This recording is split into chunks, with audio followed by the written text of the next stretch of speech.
I remember when I lost my mind. There was something so pleasant about that place. Even your emotions had an echo in so much space.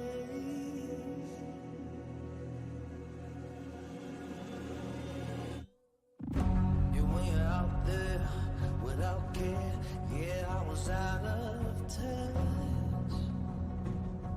But it wasn't because I didn't know enough. I just Jokic has it, 7 seconds. Murray's got it. Murray with 3 seconds. Lets it go for the win. Jamal Murray, cold-blooded.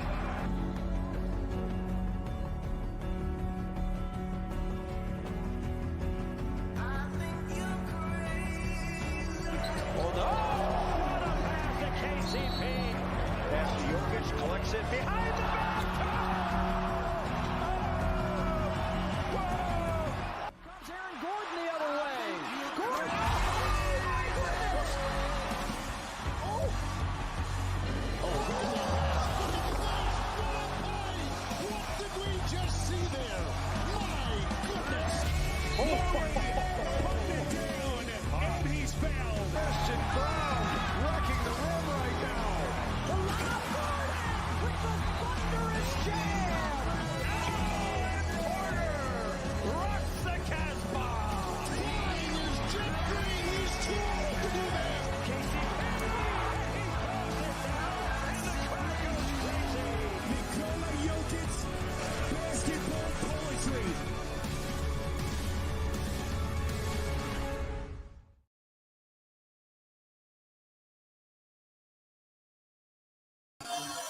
What's up, everybody, and welcome to the neighborhood following the Nuggets this postseason.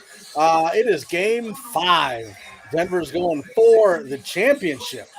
Going for the gold, Bill. They're going for the gold. Dude, that intro was insane. That was such a great intro, man. I didn't see it until tonight, obviously. That's because I just loaded it up about 5 minutes ago.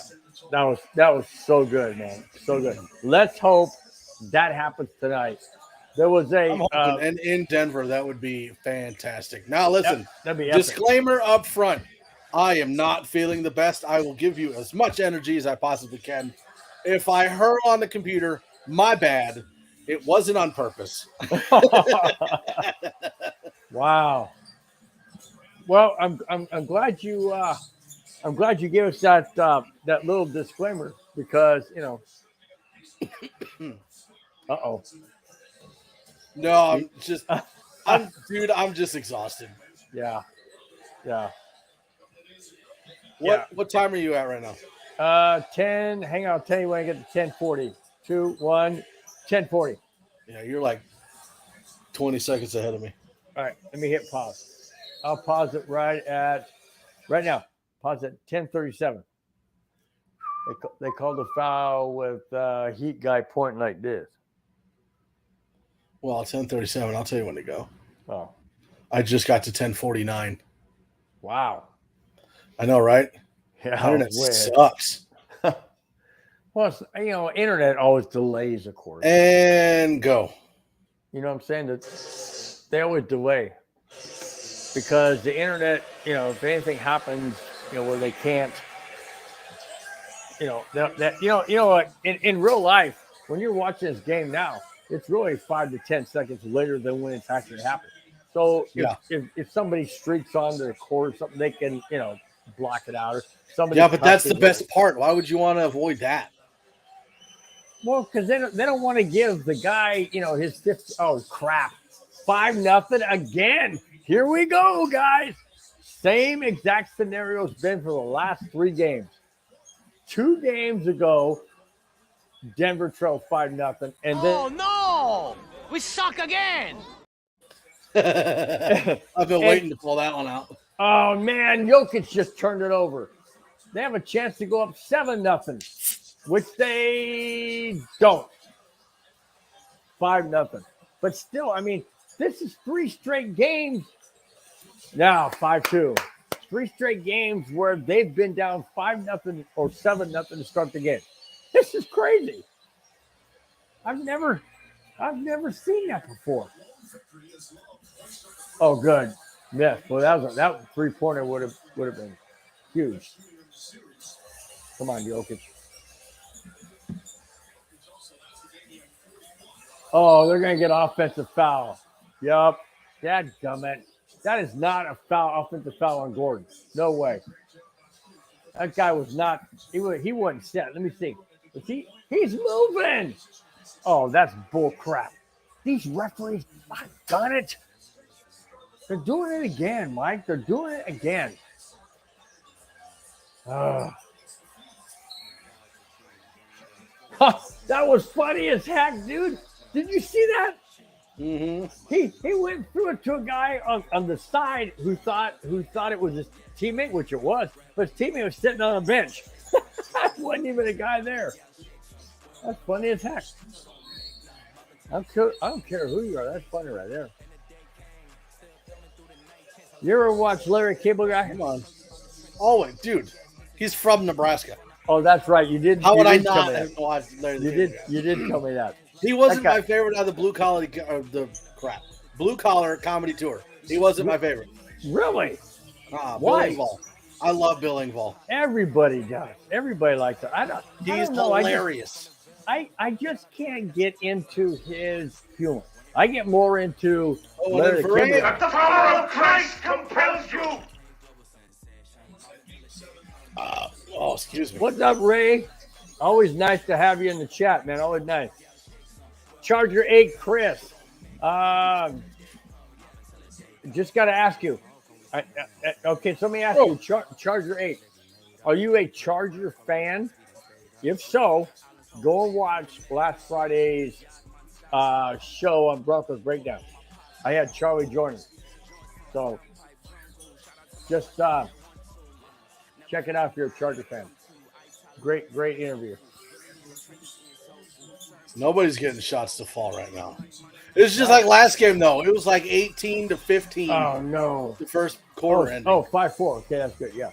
Yeah, I know. It was crazy. And then it ends up 100. I forget what the final score was. But. Oh, good miss. Come on, Nuggets.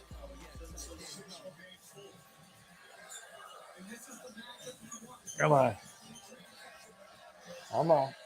Oh, no, that's it. Oh, my gosh, he made it. Wow, it looked like he took a step. Then it looked like he went up and bounced and went up again. I was like, that could have been, traveling or double pumping or whatever they call it. You got to love double pumping. I knew I shouldn't have said that. I knew I should. Oh, my gosh. Good miss. Come on, Murray. Murray, a 3. Oh! I was wondering because that whole Las Vegas thing, if he would make 3. Oh, shit. Swear jar. I do that all the time. I just knock my earphones out of my head.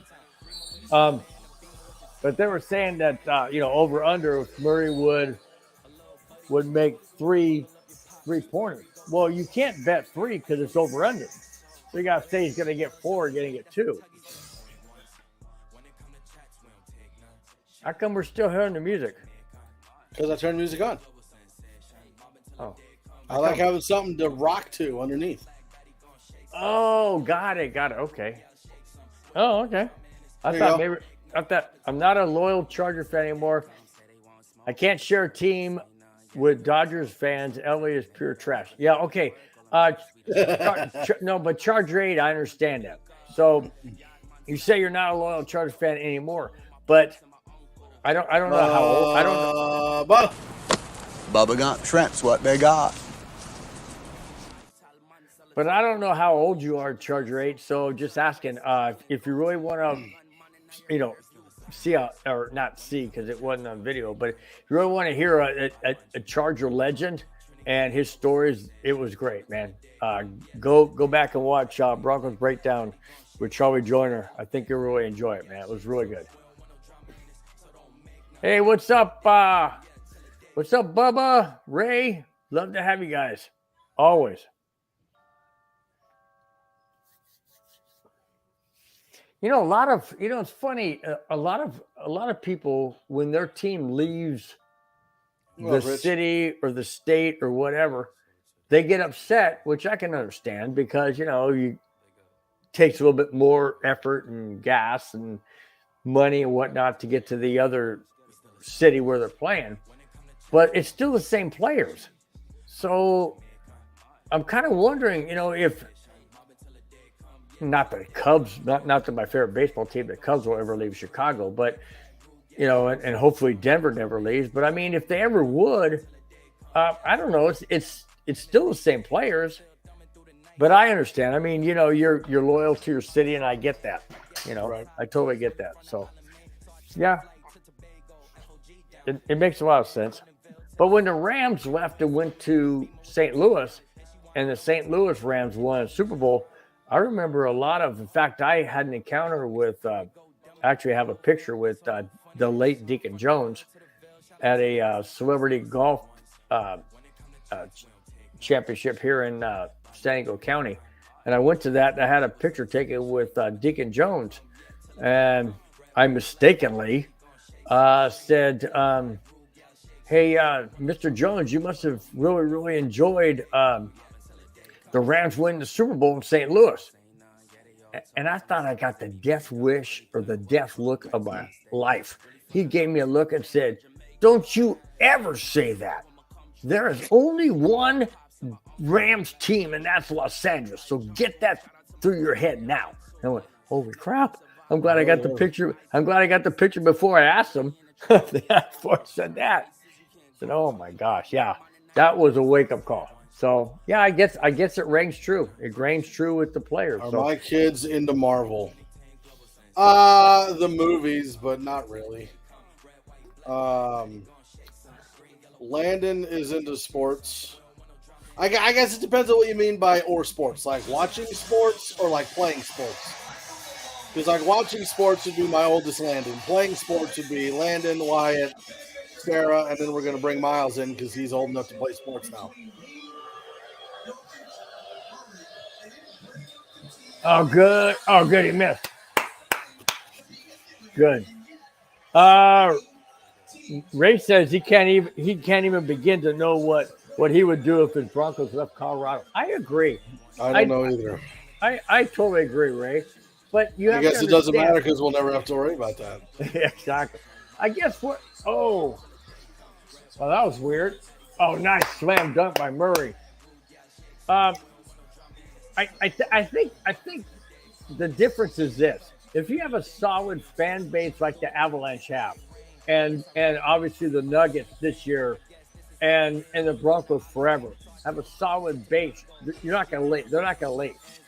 But the thing with like, the Chargers or Cleveland or Baltimore, those kind of teams, Houston, it's because they don't get the support. They don't get the support of the fans.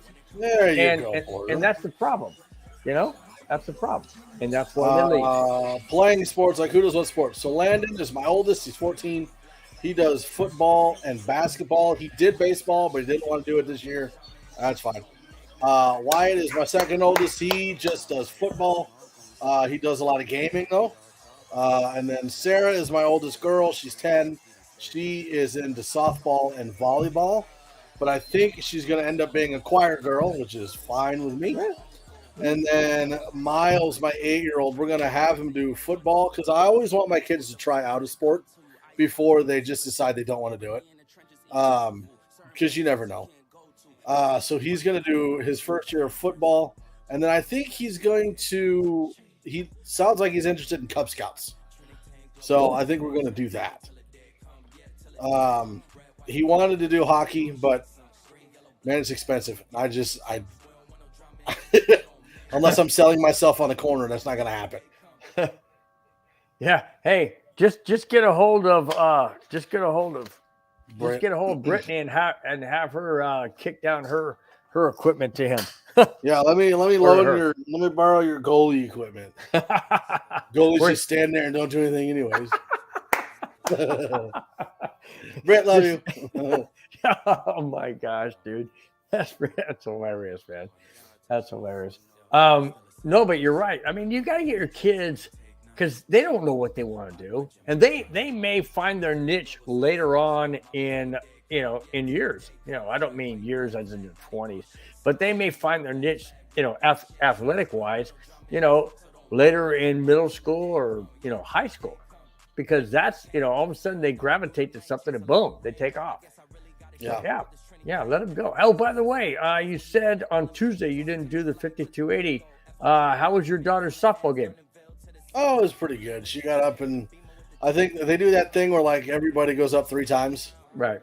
And then the game's over after that. So it was all right. It's just I'm going back to work. I miss a lot of stuff I used to not miss. Right. So it was like podcast, daughter's game. So I went to daughter's game. Yeah, well, I don't blame you. I don't blame you one bit, because I mean, hey, think about it. You can always do the podcast every Tuesday. You can't always be at your child's and your kids' games and stuff. I mean, those are important, man. Those are important. Family comes first, like you've always told me. So hey, I honor you for doing that, man.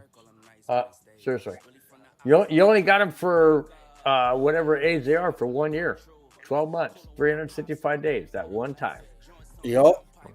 That's why try and get to as many as my grandsons.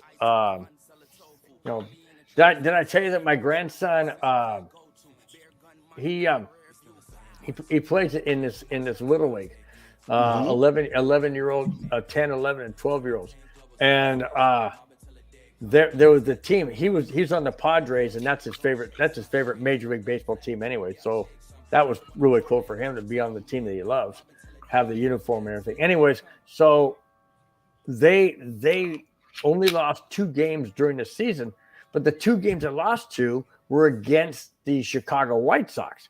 They couldn't beat them. I mean, they pulverized them like 12-2 and 15-1 or something. So they had to face them in the semifinals, and it was double elimination. So they so let me turn this down so I can say it. So they play the White Sox and they beat them, so that now they go to the championship, because each team has lost 1, and they go to the championship. And my grandson's team won 8-0. And you know what they got, dude? You know what they got for like a trophy? Most of the leagues give you a little plastic trophy, that kind of thing. Dude, he got, I'm not kidding, he got one of these freaking rings, like these big old freaking rings, like they wear. This is a replica, of course, but his is so cool, man. It's just, I was happy for him. I'm like, oh my gosh, man, don't ever get rid of that. But no, it's fun. It's fun. So yeah, cherish those moments, Mike. Absolutely. Don't even think twice about it.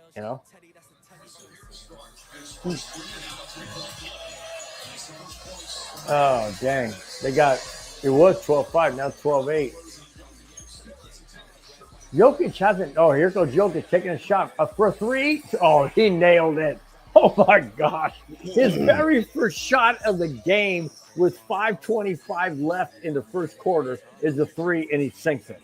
Holy smokes, man! Is this guy like unbelievable all road or what? Oh yeah. Good heavens! How do you? That's just nuts, man. Your very first shot. Yeah, what's he gonna do for an encore? Come on. Pass it out. Oh, that's a foul. No doubt. Oh, What they call it on? Defense. Because he's going. Oh, wait a minute. I don't know. He planted. I think they're going to call it on Porter. Oh, they may. Oh no, they're not. 2 shots. Okay. 2 shots by Porter. Oh, missed it. Dang it. Okay, so if the Nuggets win tonight, we don't have another neighborhood until Broncos. Against the Raiders opening day in September. That's a long stretch, dude.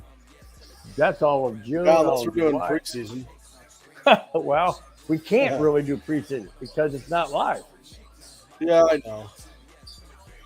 Oh, boo. It's not live. I mean, last I checked, they're showing it, but of course it'll be, record like 3:00 in the morning or something like that. Yeah. So, but no, I mean, it'll be good. Oh, 3-point shot, no good. Porter rebound goes in. Shot doesn't count. I can't believe Caldwell Pope missed that. How's that not? Then he got fouled before he shot. I know, but how does that not? Let's see. Okay, he gets it. Oh, they called it on prior to the shot. Okay. Yeah, they're saying he hadn't left the ground to make the shot yet. Right. Pope, nope, missed it again. Man, he's been off. First one, he was short. This one, he was long. Dang it. 16-12. Go figure. on, Michael Nuggets. Porter makes a basket and they take it away. Exactly. I know. Come on, guys. Don't shoot the three. Oh, my gosh. What the heck was that? Oh, no. That's another dunk. Damn it. 16-14. God, they're up 16-5. Ooh, you almost blocked that. My gosh, man.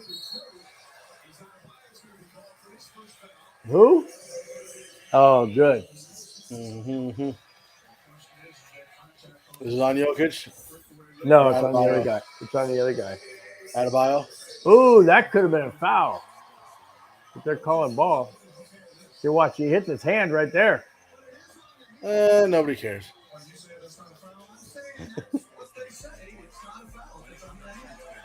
Wow, they're saying that if you hit the hand, it's not a foul because the hand is touching the ball. Oh, that makes sense. Well, I agree with that. I agree. Totally agree with that. Nice. Oh. Nice feed by Jokic, man. That guy's amazing. Is there anything the guy can't do? I mean, seriously. I don't think he can fly. Well, I don't know. Turn invisible. Dang, this game is 18-16 all of a sudden. Ridiculous. With 5.5 minutes to go, they were up 16-5. They've scored 11.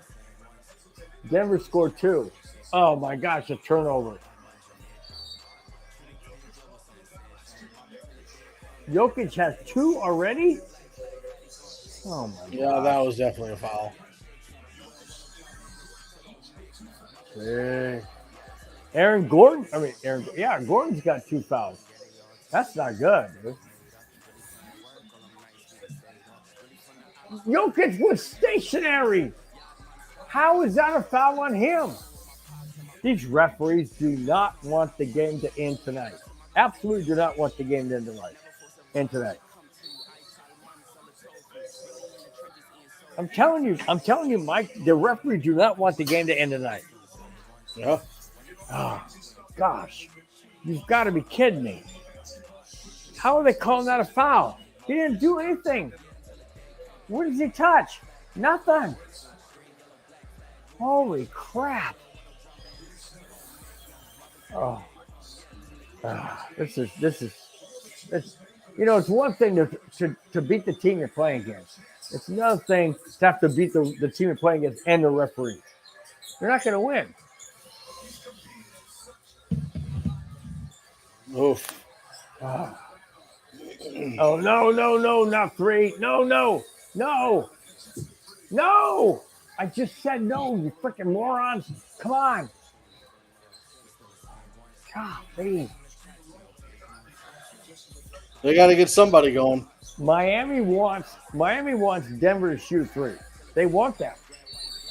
Look at it. He got a basket and a foul.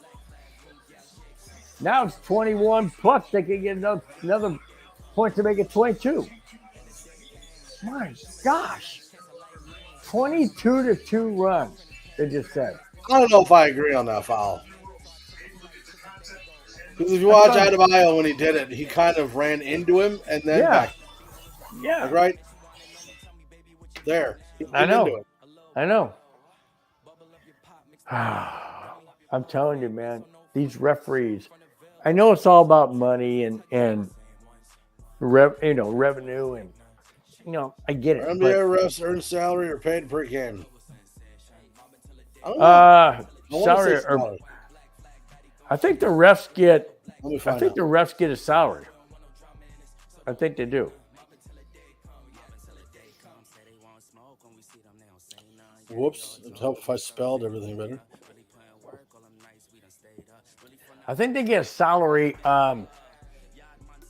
Salary. Yeah, that's what I thought. But then again, if they get a salary, well, then it. Obviously, I mean, whether they play a championship game or finals or whatever, and let's say it were to be per game, it doesn't matter. To me, it matters as how they're officiating, and the way they're officiating to me is they're leaning towards Miami. They don't want this series to end in 5. Heck no. The New York, communist, news network, sports network, they want Miami because Miami's East Coast and Denver is Colorado and we don't. It's a small town and we don't want them. We want big city in New York and Miami and Florida. No, I hate the media bias, man. I really do. All right, I'm off my soapbox for now. 22-18. Come on, 2:14 left in the first quarter. That is not in the game, obviously.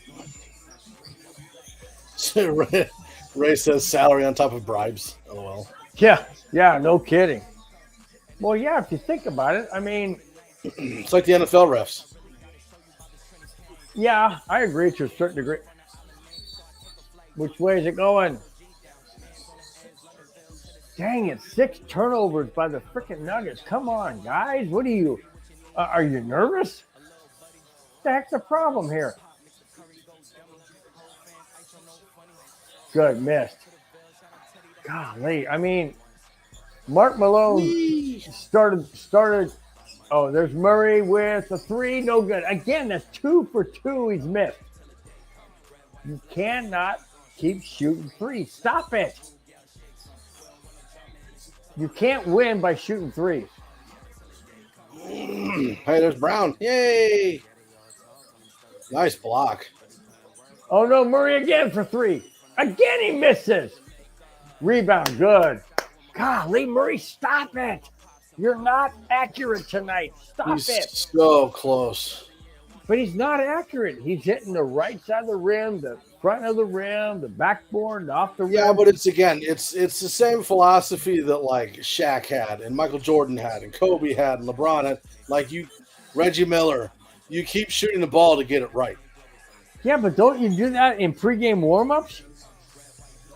I mean, pregame warm-ups and game are 2 different things. Well, that's like true. saying, yeah, we are tied 22. Didn't you work out all the kinks in preseason? That's what that's like. Well, you know what? You got a good point. Because when I go to the driving range, when I go to the driving range of the golf course, and I'm hitting balls, off a synthetic turf or even grass or whatever, it's fine. But when I know that I'm facing a 175-yard shot into the green, it's a whole different story. So you're right. You're right. Yeah, because think about it. One of the, let's say Murray heats up in the 3rd or 4th, and he starts hitting his 3s. This game's not even close. Yeah, good point. I guess I'd rather have him take them now and miss them than take them later and miss them, or not take them now. Oh, 24-22, end of first quarter. Porter should have been fouled. They didn't call it, man. They nailed him as soon as he took that shot. That was a horrific non-call by the ref. Well, of course, they've all been horrific non-calls by the ref. Yeah. Oh my gosh. Who's DJ? Charger 8 says who? That's what I've been trying to figure out. DJ is getting playing time in the finals. Who's DJ?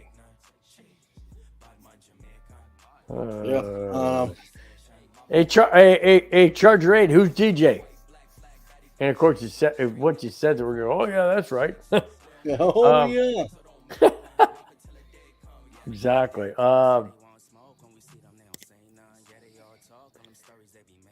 Jordan.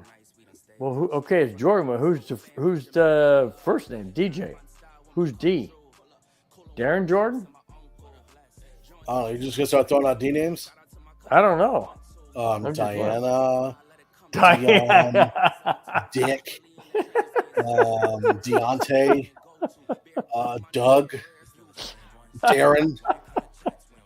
Oh my gosh, dude. DeMarcus. Yeah, DeMarcus. Deshaun. Draymond. DJ. Oh my gosh, dude. That's gonna bug me until I think of D names. Did I say David yet? Nope. David. Davis. Dill.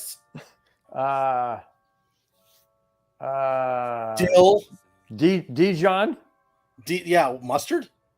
Well, why not? You can name somebody Dijon. I said dill. All I can think of was pickles. I don't even like pickles. And Ray says, dipshit. Dipshit. What? Yeah, that's a good one. Oh my gosh. Diana, or you already said Diana.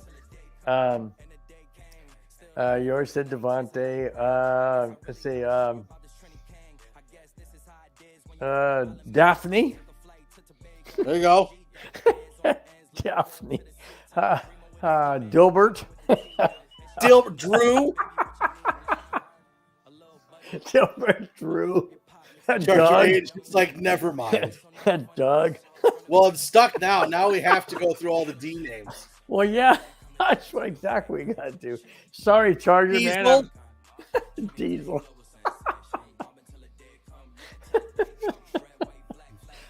Darian. Names that start. Oh, here we go. You're going on Google. We are saturated now. I'm doing Charger. Daniel, Daisy, Dylan. And Charger 8 says I'm deleting comments. Hey, man, it's all good, dude. We're just having fun, man. We're not making fun of you, honestly. We're not making fun. We're just having fun. Not even a little bit. We're just having fun. Dean. We're just having How do fun. I forget Dean? Supernatural. Oh yeah, Dean. Like Dean You don't Martin. know what that is. Dallas, Dakota. Yeah, Dakota. That's another one. Yeah. Dana, Daphne. Yep. Dale. I didn't think of that one either. Diego. Yep. Technically, it could be Django because it's spelled with a D in front. The Django? Django Unchained. Never heard of it. It's got a D in the front. I know it's a movie. You've never heard of it. That's why. No, I've never heard it. You're right. Oh, shoot. 26-22. Come on, Denver. Oh, that's fun. That was a fun time right there, man. That was fun. Coming up with names for D. Obviously, my second answer was Dick. Yeah. No, that was good. Oh, my God. Okay, so we're talking Jordan. Are we talking Jordan on the Heat or on the Nuggets?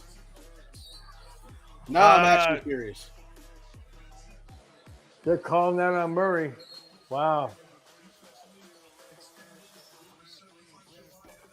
Miami's looking much stronger in this first half. Much stronger.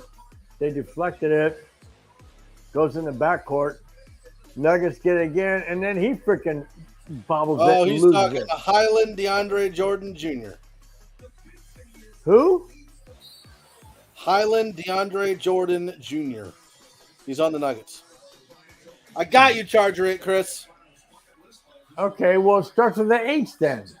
He's old as balls. He's 34. It starts with the H. That's a beautiful Yeah, shot. but he might go by DeAndre. Well, okay, that's fine, but we didn't know that. Or I didn't know that anyway. I just looked it up. Didn't we say DeAndre? We did at some point. At some point, we got it right. Yeah, at some point. Yeah, like 5 minutes of our name. That's what I love about the neighborhood. We just go all different directions and just have so much fun with it. Trying to come up with, baby names or. Speaking of baby names, how'd you come up with your child's name? All of my kids were named after movies or TV shows. Really? Yes. Okay, so start with the oldest. So Landon was off of Michael Landon. Was off of A Walk to Remember. Really? Yes. And then Wyatt was named after one of the off the show Charmed. Right. One of the 3 main characters' kids was named Wyatt, so we use that. And then Sarah, who is our third, she was named after Sarah McKenzie from JAG. Wow. And then Miles was named after the show Revolution. There's a guy named Miles on there, so that's where we got that one. Riley is a character from the new MacGyver show. Okay. And then Emma was, there was 2 shows that had the name Emma in it, so we couldn't decide which one was which. It's either Friends or Glee. So whichever one you want to go with. So the your wife was good. Mandy was good with all of it. I didn't care. You didn't care.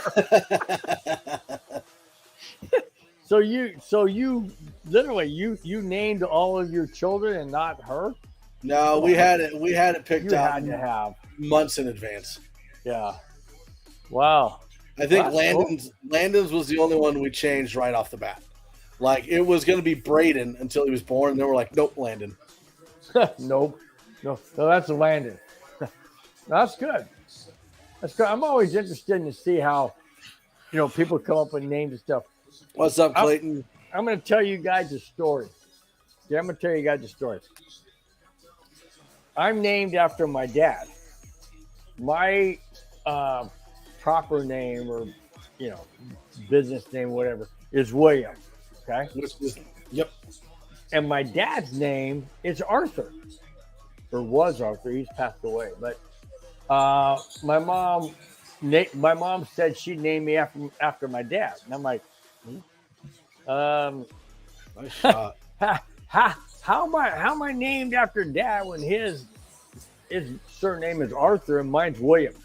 Well, going back in my mom telling me this, my dad hated his name Arthur Freeman.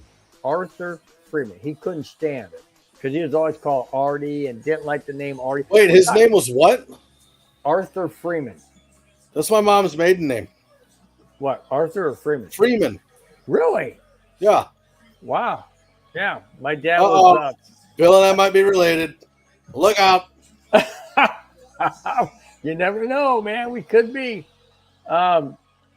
But anyway, so he said, no, I'm not going to have my son being Arthur Freeman, the third. And he says, I'm not going to have him go around being called Artie or artist or whatever because he didn't like it. Artist? So he when he was younger, my dad was born in 1929, so this is in like the middle 30s, early to mid 30s. People would come up to him and say, excuse me, Sonny, what's your name? And he didn't want to tell him Arthur because they would call him Artie. He didn't like it. So he says, my name's Billy Bum. So he was always known growing up to his family and to his friends, everything, as Billy, because he never would respond to his real name, which is Art or Arthur. So he always grew up as Billy Bum. And so when I was being born, my mom said, I'm going to name him after you. She says, you name him Arthur Freeman, we're going to have issues. And she said, "Well, I'm still going to name him after you because I love you and I want him to carry on the your name." And he goes, "Don't ever call him Arthur. I will." Nice. We're gonna, So, anyways, so all of a sudden she looked at the doctor. She goes, "I got it. Put down his name, William, in parentheses, Billy." And I always grew up as Billy, and I was named after my dad, even though his true name was Arthur Freeman. My name is William Herbert, and Herbert after my mom. Oh, I figured you were going to go there like your middle name was Arthur. Nope. That would have been cool, but he didn't. Then you could combine Bill and Arthur like Bilardi. Awesome. That would be cool. Bilardi. That would have been cool. I've got a great story like that too. So my name is Michael, and middle name is Paul. Last name is Clark. And I said, "Hey, Mom, why'd you name me that?" She goes, "I don't know." End of story. I was like waiting for some type of Nope, that was it. Yeah. So Clayton says, "Oh man, guys, had a blast camping. Ton of fires going out every day, swimming and food." Sorry, Clayton, I don't want to hear about food, but I'm glad you had fun camping. How many fish we got? Ooh. I'm gonna go. Hang on a second. Time out. Clayton, how many days were you fishing? That's all I know. I mean, if you fish one day, or you fish 5 days, I'm gonna go with 22. Yeah, but is it 1 day? Fish. Is it 2 days? Okay, they would fish. You could go and do like a fishing competition and get like 50 fish in like 2 hours. Okay, so he went 4 days. So I'm going to say. 20 people were all fishing. Oh, okay. I retract. I thought you meant like you and your family. Retraction. 110 20 people for 4 days. 110. So let's say we had 5 fish per person. I'm saying 110. I don't care. I'm saying 110. I'm going to go 100. I'll go a little under. I'll say 100. 110. Oh, don't shoot the 3. Doggone it, you freaking idiots. Don't do it. 5 times you've done it and missed. My gosh. Are you guys Did anybody catch a killer whale in the lake? You up what? You up 20 people? Doggone it. 34 to 27. We're getting our ass kicked now, chicken guys. dinner for Bill. We're getting our ass kicked now. Bill was 110. I said 100. I said 120. Got 100. You said 110. Oh, I did? Yes. I did say 110. Okay, wow. You got it. Wow. Chicken dinner. Well, I had a prize. You win a lifetime of mockery from me. That's your prize. That's your prize for winning the guest. I get that anyway. Dang it, man. Now I have a reason. Like you had one before. Why is he picking on you? You can say, well, it's because I won a contest and the prize was him picking it. See, now it's a reason.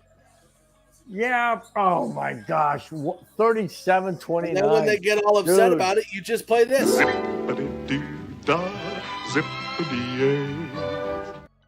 I'm not even that zippity doo dah mood right now. We're down by 8. We're down by 8, and this again. They're playing the freaking zone where they're double teaming 2 guys, and they leave a guy wide open. This.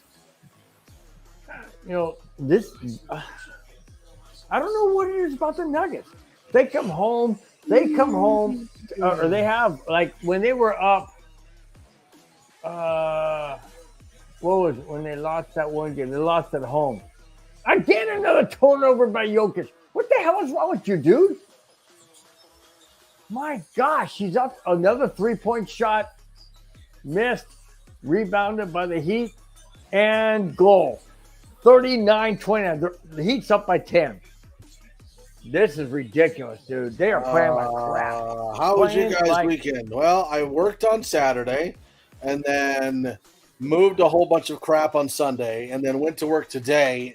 Now I feel completely awful and exhausted, and I have to hang drywall tomorrow. So I'm doing great.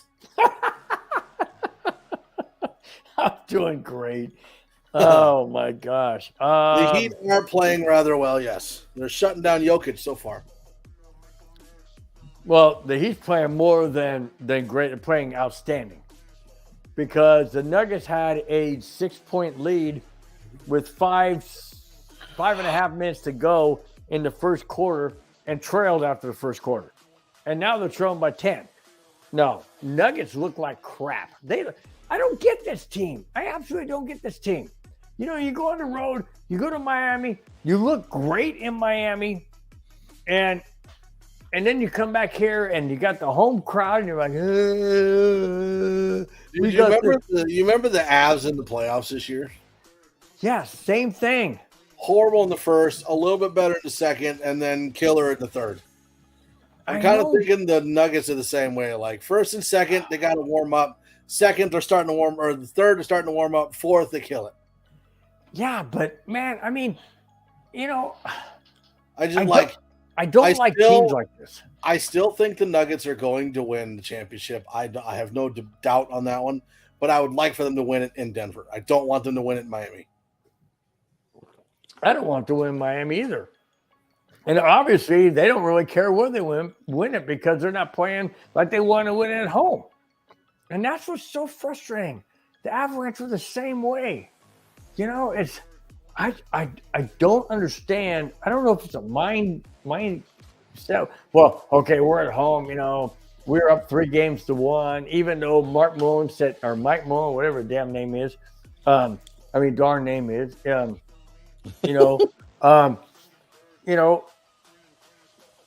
pretend, just focus on you being down, 1 or 3-1, being down 3-1, not up 3-1. Well, obviously it didn't sink into these guys because they're like, oh, well, we got 3 more games. No, you don't. You give the Heat momentum tonight. Guess what? You're going back to Miami for the next game. And if they win that one, guess what? It's winner take all. And you had a chance to win it at home in Game 5, and now you have to win it at home in Game 7. It's not going to be easy. And I don't get it. I don't understand why the passion isn't there. I really don't. I don't know. Ooh. So let's see. Who owns the Nuggets? That's Stan Kroenke, right? Stan Kroenke owns the Nuggets. Stan Kroenke owns the Avalanche. And Stan Kroenke owns the Rams. Holy crap. Holy cow. He could literally have 3 championships under his belt as an owner in the last 7 years. So just a question outside of basketball, because obviously Kroenke is not going to sell the team. But do you think the Monforts, who own the Rockies, would sell the Rockies? I hope so. And you know what? Kroenke could own that. Hold on a second for what? Oh.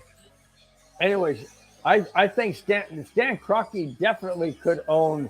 He could own the Rockies because he doesn't own the baseball team. He owns the Rams, he owns the Avalanche, and he owns the Nuggets. He could own the Rockies, which would make him an owner of 4 major league teams, which is fine because they're not in competition with each other. It's not like he owns the Dodgers and he owns the Rockies, or he owns the Nuggets and he owns the Phoenix Suns, or he owns the Avalanche and he owns the Kings. He doesn't have that. So, it's totally legit for him to own the Rockies. So I would hope so. Because then I know that we would have 4. Don't shoot a 3. Come on. Make it. Yes. 39-33. Come on, Nuggets. Oh, so sweet. Huh? Just my wife checking on me. Is she home? Yeah. Oh. She knows I don't feel good, so she was checking on me. Well, that's good. See, you got a wonderful wife. She cares about you. She loves you. It's just because if I die, she's by herself with 6 kids. She gave you 6 kids. So of course she loves you. I know, and that's why she doesn't want me to die, because then she's all alone with them. 39-35. Boom. There you Come go, Brown. on. Huh? That was Brown, yeah. Said, there you go, Brown. Yep. 39-35. Good run, Nuggets. So, anyways, when you cut out. I thought the Panthers were going to come back last game. Well, when you cut out and said, yeah, take the phone call, which is fine. I know it is, because I was I'll do what I want. I was saying, yeah, well, of course. I was saying that, if Stan Kroenke owned the Rockies, he virtually could be the first ever owner, obviously the first ever owner, to win a championship in baseball, basketball, football, and hockey. How cool was that? I was almost wondering if Rob Walton would be interested in buying the Rockies.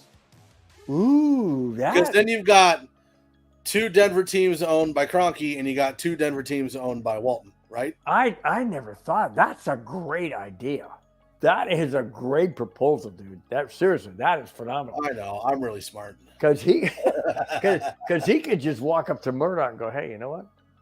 I'll buy your team out for, $15 million over what you're asking. Boom. What's $15 million when he's got freaking $70 billion? I mean, come on, man. You know what I'm saying? Too much. I mean, that would be phenomenal. Can you imagine all of a sudden the Rockies get really good and playoffs and World Series and stuff? Man, Colorado could have a four I guess what they call them, the 4 major sports teams to win championships in Colorado. That'd be awesome. I mean, let's be completely honest and fair and upfront. Like, I don't know much about the Rockies, if anything. Like, I got into the Nuggets probably halfway through last year, and then just kind of got bigger as the season went on this year. Same thing with the Avs. I kind of got on with the Avs halfway through last year, and then kind of became a big fan this year. With the Rockies, I haven't been a fan of baseball. And if I was, it was the Twins, because I used to go to Twins games when I lived in Minnesota. But it's just like, if I'm now an Avalanche fan, and I'm a Broncos fan, and I'm a Nuggets fan, it just makes sense. Just pick the Rockies, enjoy the suck'em, and then, hopefully we get somebody that knows what in God's name they're doing, and the Rockies get better. Well, can you imagine? I'm going to throw this out here to the chat. So you guys in the chat, I want you to pay attention on this question. Is there any city or state that has all 4 major sports teams as champions? Like Colorado has the Broncos, the Avalanche, and hopefully the Nuggets, but they don't have the Rockets. Is there any other state that has that? And I know New York's going to claim, New York, Giants and Jets and this. But I'm talking about the cities. I'm talking about, I know it's technically, aren't the Giants New York and the Jets New Jersey? Yeah, technically, yeah. Well, they both play in New Jersey now. They don't have a stadium in New York. The Rockies made fun of the Padres spending money. That's because the Rockies don't have any money. That's true.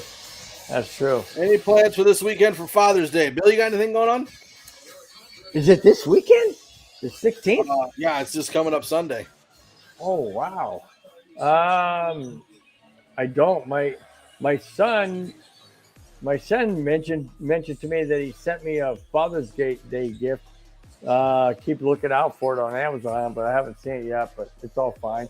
Well, but no, I mean, I would love to get together with them, grandkids, Do you know what, the best Father's Day present is? Yeah, getting away with your wife. Leave me the hell alone. Just go away. Let me chill on the couch and watch some TV and just relax. That's the best Father's Day present ever. Just leave me alone. Are you serious? Oh, yeah. You don't want to spend a day with your wife, just you and your wife? Man, nice walk, along. I don't know if you got a beach, not a beach, but, like a lake. I mean, I don't know. Just take a walk, go to a nice restaurant, have a nice meal, and hold hands and say, I love you and stuff. Huh? Two things, just to start off with. One, I live in Nebraska. We only have corn. Like, I'm not walking around cornfields, okay? That's creepy, and that's how horror movies are started. So we're not doing that. 2, like, in order for me to go to a nice place, I have to drive like an hour, which means that I need to find somebody to babysit 6 kids, which is not an easy task. So in order for me to go out somewhere, I have to put an entire week of planning into it, right? So if I'm having to plan all this stuff, how is that a Father's Day present for me? Honestly, just grab the kids, go to grandma's house, leave me the hell alone. That's the greatest Father's Day present ever. And then when they come back at night, we'll sit on the floor and we'll wrestle around and we'll have fun and we'll cuddle and whatever. But for the majority of the day, just go away. Like maybe when you're in your 80s like Bill and you just want to chill and like go out, like you don't have any kids to worry about. But dude, my kids range from 14 to 2. Like there is no just chilling. Yeah, you're right. Okay. I mean, I'm thinking, myself and my wife, just, what a horrible pass by Jokic and another basket. 47-39. I want the wife to come home and be like, what do you want for a Father's Day present? And then all I have to do is go out. Hey, look at that. Look at that. Clayton and Ron said, man, you guys are great. Love it. Thanks, Clayton. Appreciate it. We're just having fun, man. We're just a couple of guys sitting back talking about, life and I think I'm delirious at this point. So it's a great time to ask me weird stuff. It's the flu season in the summer, and it's going around where I'm at. So I'm wondering if I got a touch of it. See? Right there. What? Spot on, man. My day, leave me alone. LOL. Did you know that out of the holidays, Father's Day is like 18th or something like that? Oh, yeah. Like Arbor Day is more popular than Father's Day. Doggone it, they can't hit a freaking 3. How are people going to like Jokic? Don't. How are people going to like trees more than they like me? Are you stationary like St. Patrick's Day? I get it. You get to get smashed. Cool. But like Arbor Day? Arbor Day is not more important than Father's Day. Dude, look at the rankings. I'm telling you. Are you serious? Yes. Arbor Day, which is called what? Which is called what now? Arbor Day is called Veterans Day. I appreciate that, Clayton. Honestly, I think I'm just exhausted, man. I just need to get some sleep. What do you say? I hope you what? Hope you feel better. Oh yeah. Mike's drained. He's officially drained. I don't know if he's going to make about halfway through my day, and then it was just like, oh. It's one of those where like your legs just feel heavy, your arms feel heavy, your stomach's a little rumbly, you got a headache, you're really tired. It's one of those. I just need to go to sleep. But I need the Nuggets to win first. But I don't know if you're going to make the whole entire second half. Oh, I'm going to make it. Okay. Unless, like, if you see me just get yanked off camera, it was my wife. So blame her. Or if I look over at you and you haven't said anything for about 30 seconds, I'll see you like this. No, you'll hear me snoring. Oh, guys, I do have to say something to everybody out there that's watching and listening. It wasn't me. As much as we love the neighborhood, and we really do, we would love to call a Denver Nuggets championship game in Denver. We're hoping it ends tonight, not because we don't like doing the neighborhood, because we do, but it would be absolutely amazing to call it or be a part of it, in Denver. But if it doesn't, then come on, make the 3. No, quit. That's 7 freaking misses in a row. Dude, he's wide open. He's got to take the shot. I don't give a crap. If you can't hit it, you can't hit. These guys are running away with it, Mike. Right, but you got to remember, like, game 1, game 2, and game 3, and game 4, like he's hitting those shots. But you're telling, he's wide open. You've got to let him shoot it. But you told me at the half, they come out and do what really great things in the third. They haven't done crap. It's the second. Oh yeah, second. Sorry. Nice putback. Listen, they just need to give Justin Simmons a football and let him throw it at the Justin Simmons. hoop. Let him throw it at the hoop. Speaking of Justin Simmons, and I know we talked about this last Nuggets game, but the addition of Clark, and I read some things about him. He said he is so stoked to be on the Broncos and to put it to his former team, the Chiefs, because obviously, they let him go. Do you think, God, he missed both of them? Holy crap, dude. Do you like the addition of Clark? Hold on. Before you ask me the question, I just want to get a disclaimer out there, right? Like I say that Michael Porter Jr. looks like Justin Simmons a lot, right? But I love both of them separately. Like Justin Simmons, full respect to you. Love everything you're doing for the Broncos. Michael Porter Jr., full respect to you. Obviously, I know you guys are different, but there was a joke that Justin Simmons looks like Michael Porter Jr., and he does. So that's just where I'm coming from. I'm not insulting them in any capacity. I love both of them, as does the network. I just wanted to throw that out there.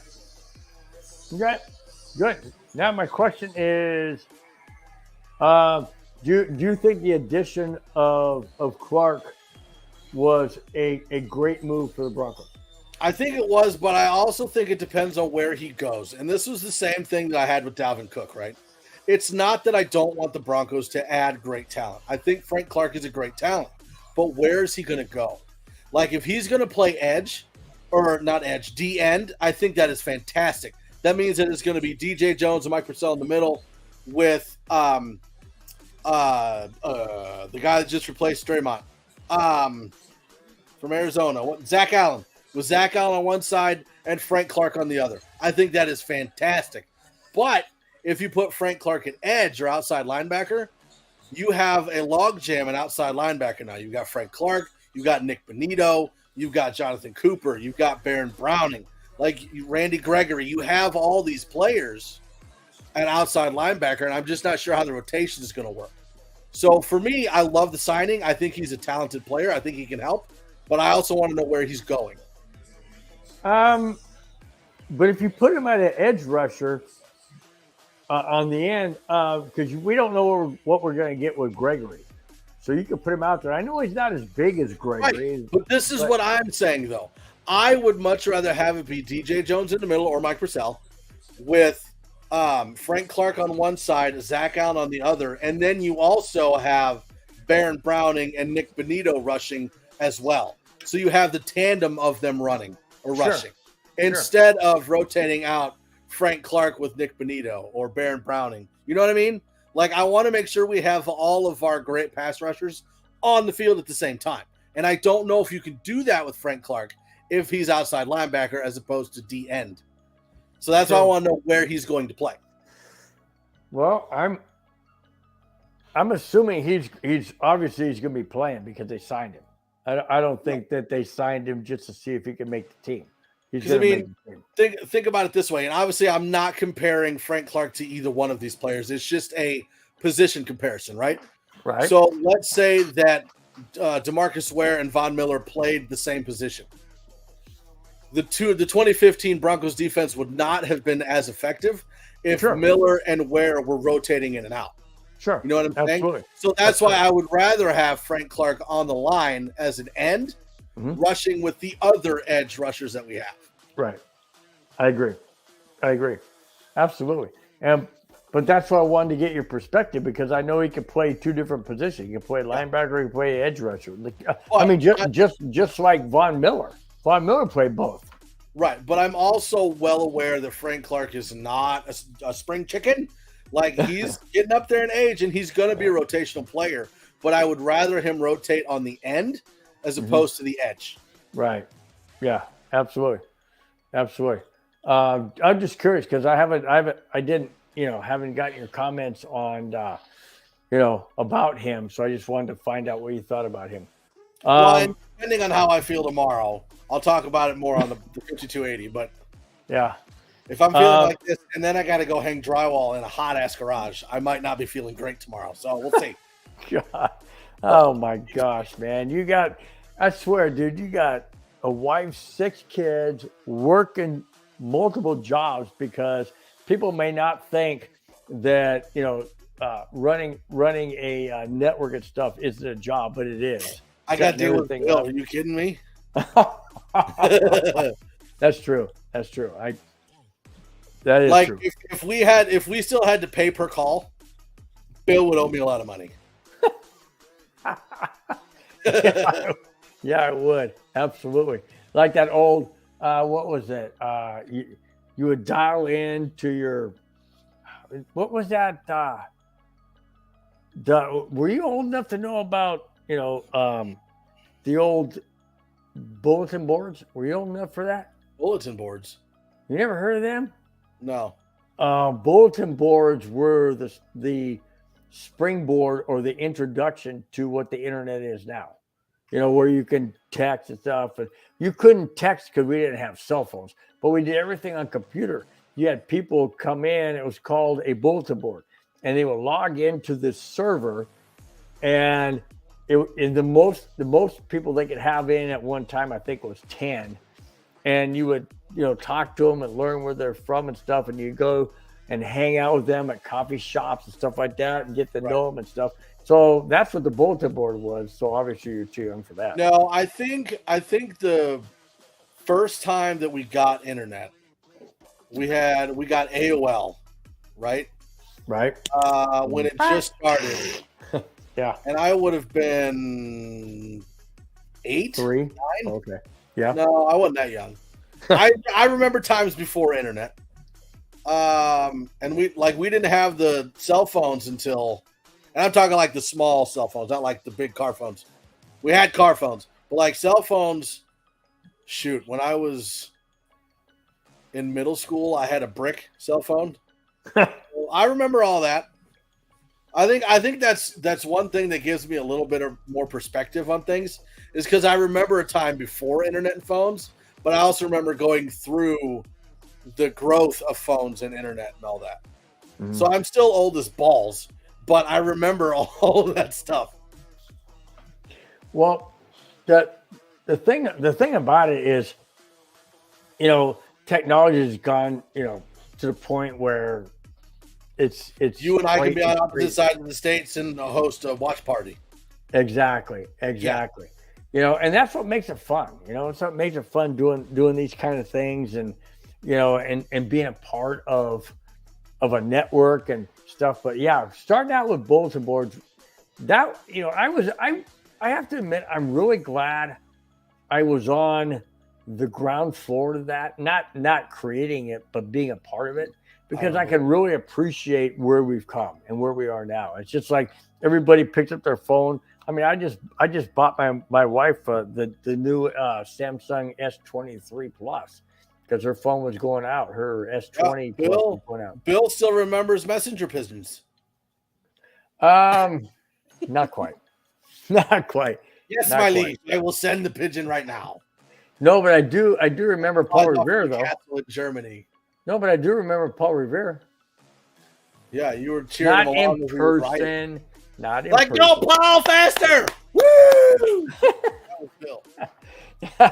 No, all but right, guys, Wildcat time. We're going to take a quick break. I need to walk around, shake some things out, see if I can feel just a little bit better. So we're going to go ahead and take a break. We'll see.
All right, Bill, we're back.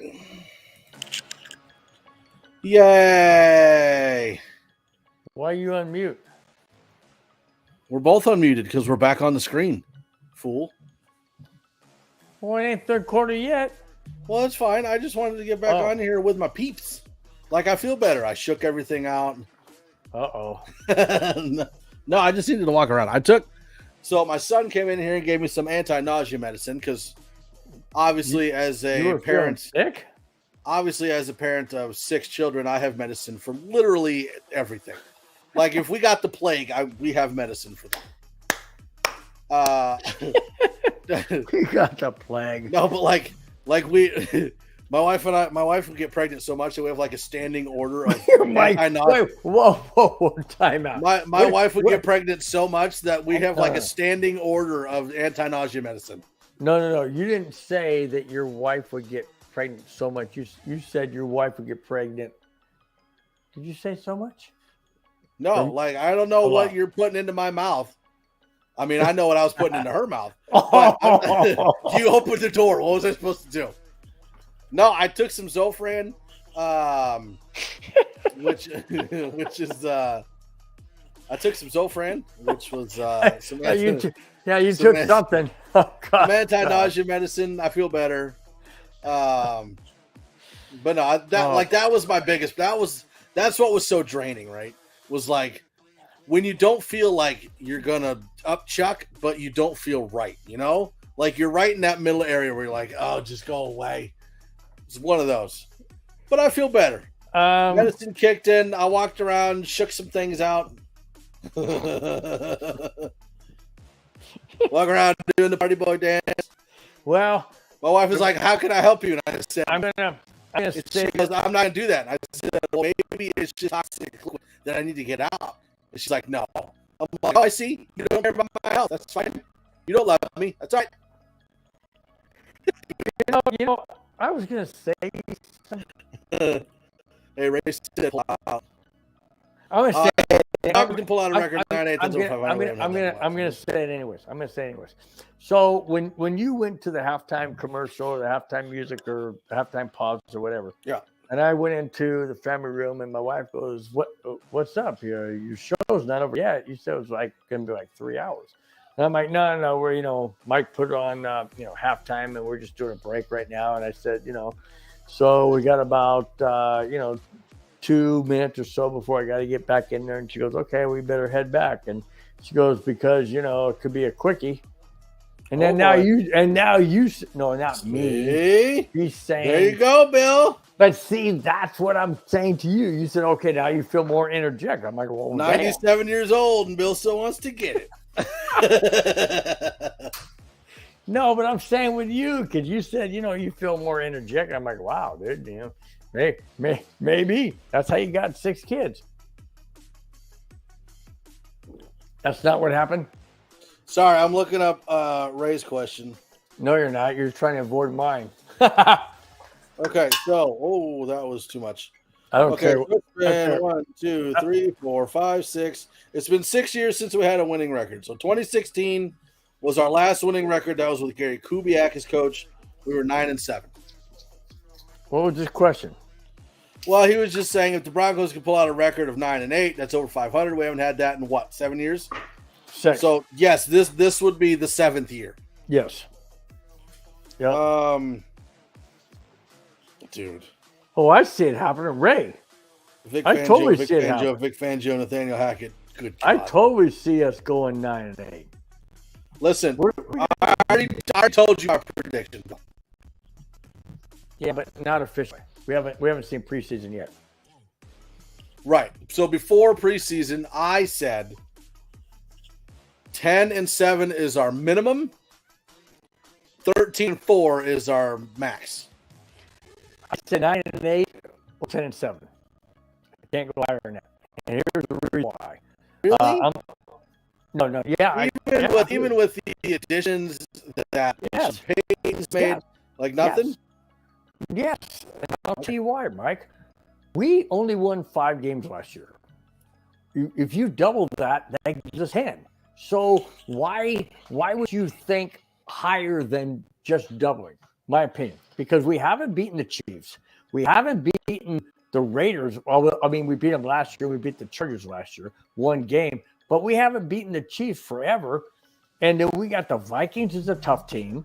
And then we have the Lions, a tough team. We have Buffalo's a tough team. I mean, we're looking at some really tough teams that, could go either way. So this is my thing. And we got the Jets, too, with Brett Favre. You mean Aaron Rodgers? Yeah, that guy. Well, kind of like Brett Favre. This is my thing. Russell Wilson had a horribly bad season last year. I don't know what was going on. Like, he was way overweight. People were bringing up, like, we were talking about him doing high knees in the plane. Well, why was he having to do high knees in the plane? That was my question. So I definitely think that Russell Wilson is going to have a bounce back year this year because of the weight loss and the dedication he's showing in improving. Right. I mean, you look at Nathaniel Hackett, and you're looking at an epic level of just failed coaching. He was a horrible coach, like so bad. Yeah, it's not even. There were a majority of those games that we could have won if not for inept coaching. Oh, absolutely. So if you take the team that we had last year, right, mm-hmm. and you take those games that we would have won with good coaching, mm-hmm. where do you think we would have ended up last year? At least 10 wins. I said that. I think we would have had 9-10 wins, right? Yep. Easily. So now you take Sean Payton, who's probably going to be a Hall of Fame coach, which means that he's not a good coach. He's a great coach. Yep. And you take the additions that he's added to the team, and you take the medical staff that's new, and you take Russell Wilson, who is looking renewed and rejuvenated. You take a focus on Jerry Jeudy to become the number one wide receiver. Now what are we looking at? I know what you're saying. We could easily win. So that's what I'm saying. We could easily win 11, 12, 13 games, but I'm expecting Denver to lose no more than 7 games.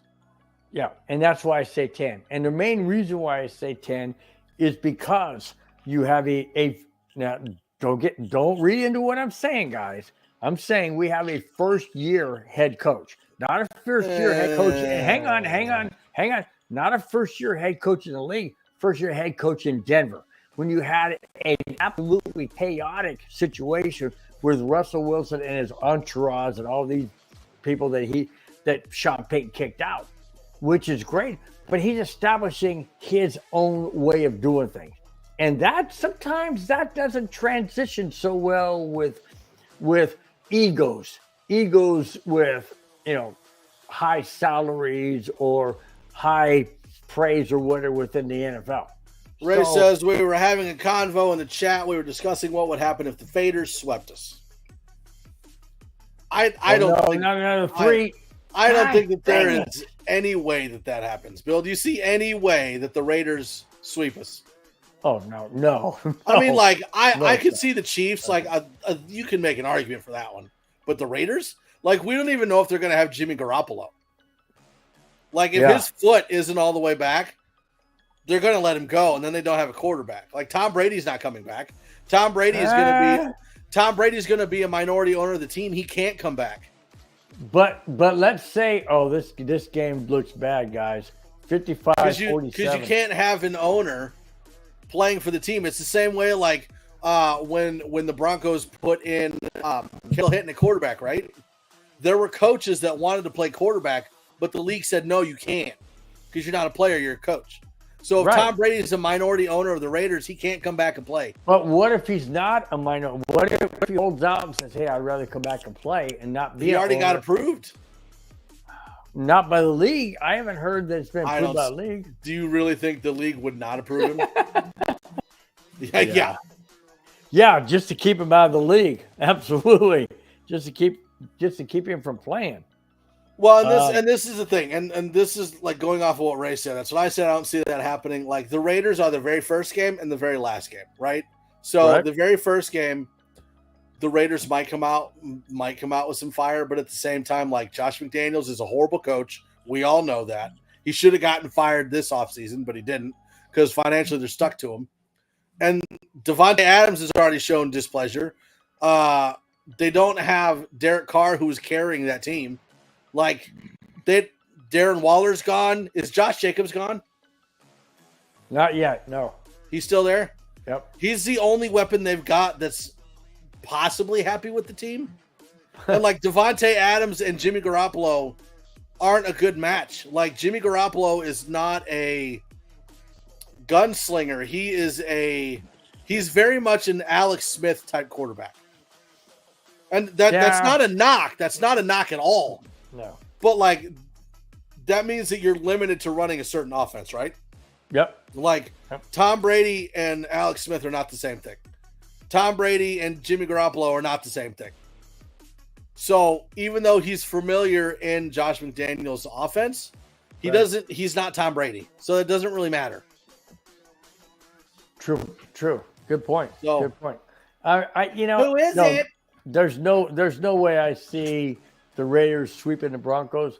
If anything, I see the Broncos sweeping the Raiders because I see the Broncos sweeping the Raiders and the Chargers, and then winning one against the Chiefs.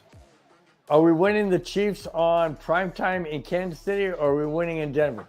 I think we're going to win. Which game is first? Kansas City. That one. We're winning Kansas City in primetime in Kansas City? Yep. Oh, no way. No freaking way. Absolutely. Where are you getting that gut feeling? Well, my guts are feeling a lot right now, so I can't exactly tell you. I didn't mean it like I meant. But no, I honestly like if you look at the Chiefs last year, right? Like, obviously by the end of the season, the Chiefs were a dominant team, but at the beginning of the season, they were showing their flaws.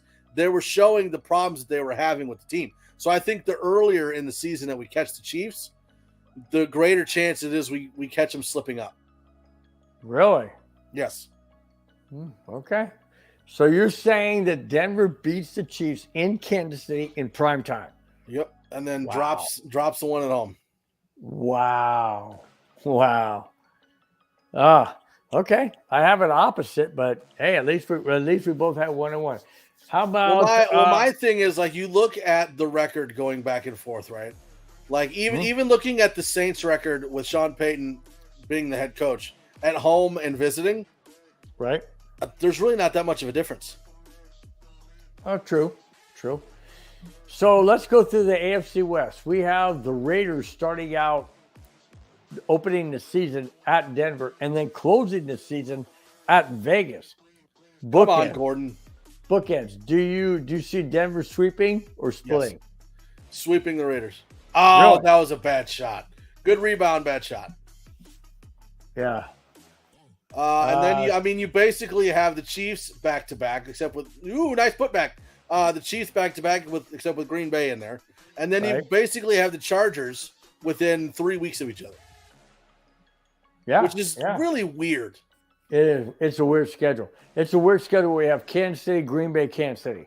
Now we should beat Green Bay and we should beat Kansas City in one of those games. You're saying we could win. And I'm assuming that Denver is getting the AFC West and NFC North this year, right?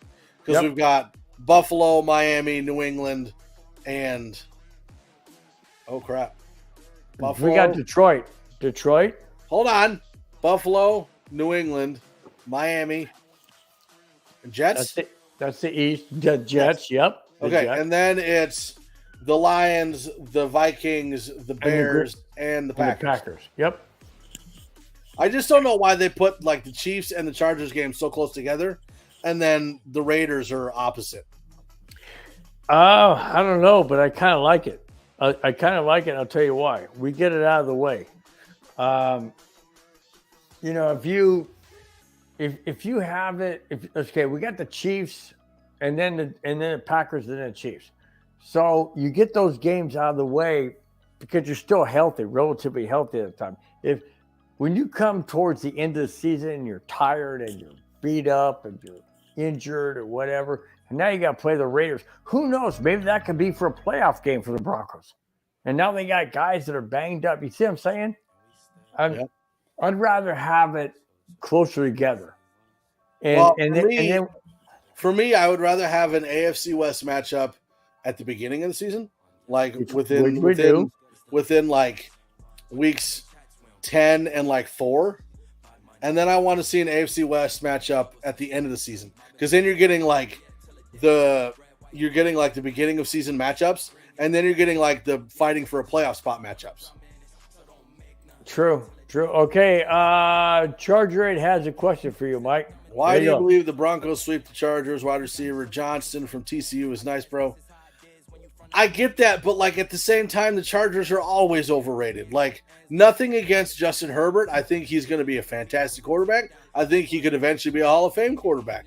But other than Austin Eckler, they don't have reliable players. Like Mike Williams is there, but when it comes to being reliable, Mike Williams usually is at the bottom of the list for drops. Oh crap, who's the other receiver? Keenan Allen. Allen is not the same that he used to be. Like, no offense against the Chargers, but like they're always hyped up for the offseason additions that add to the team, and then they never pan out.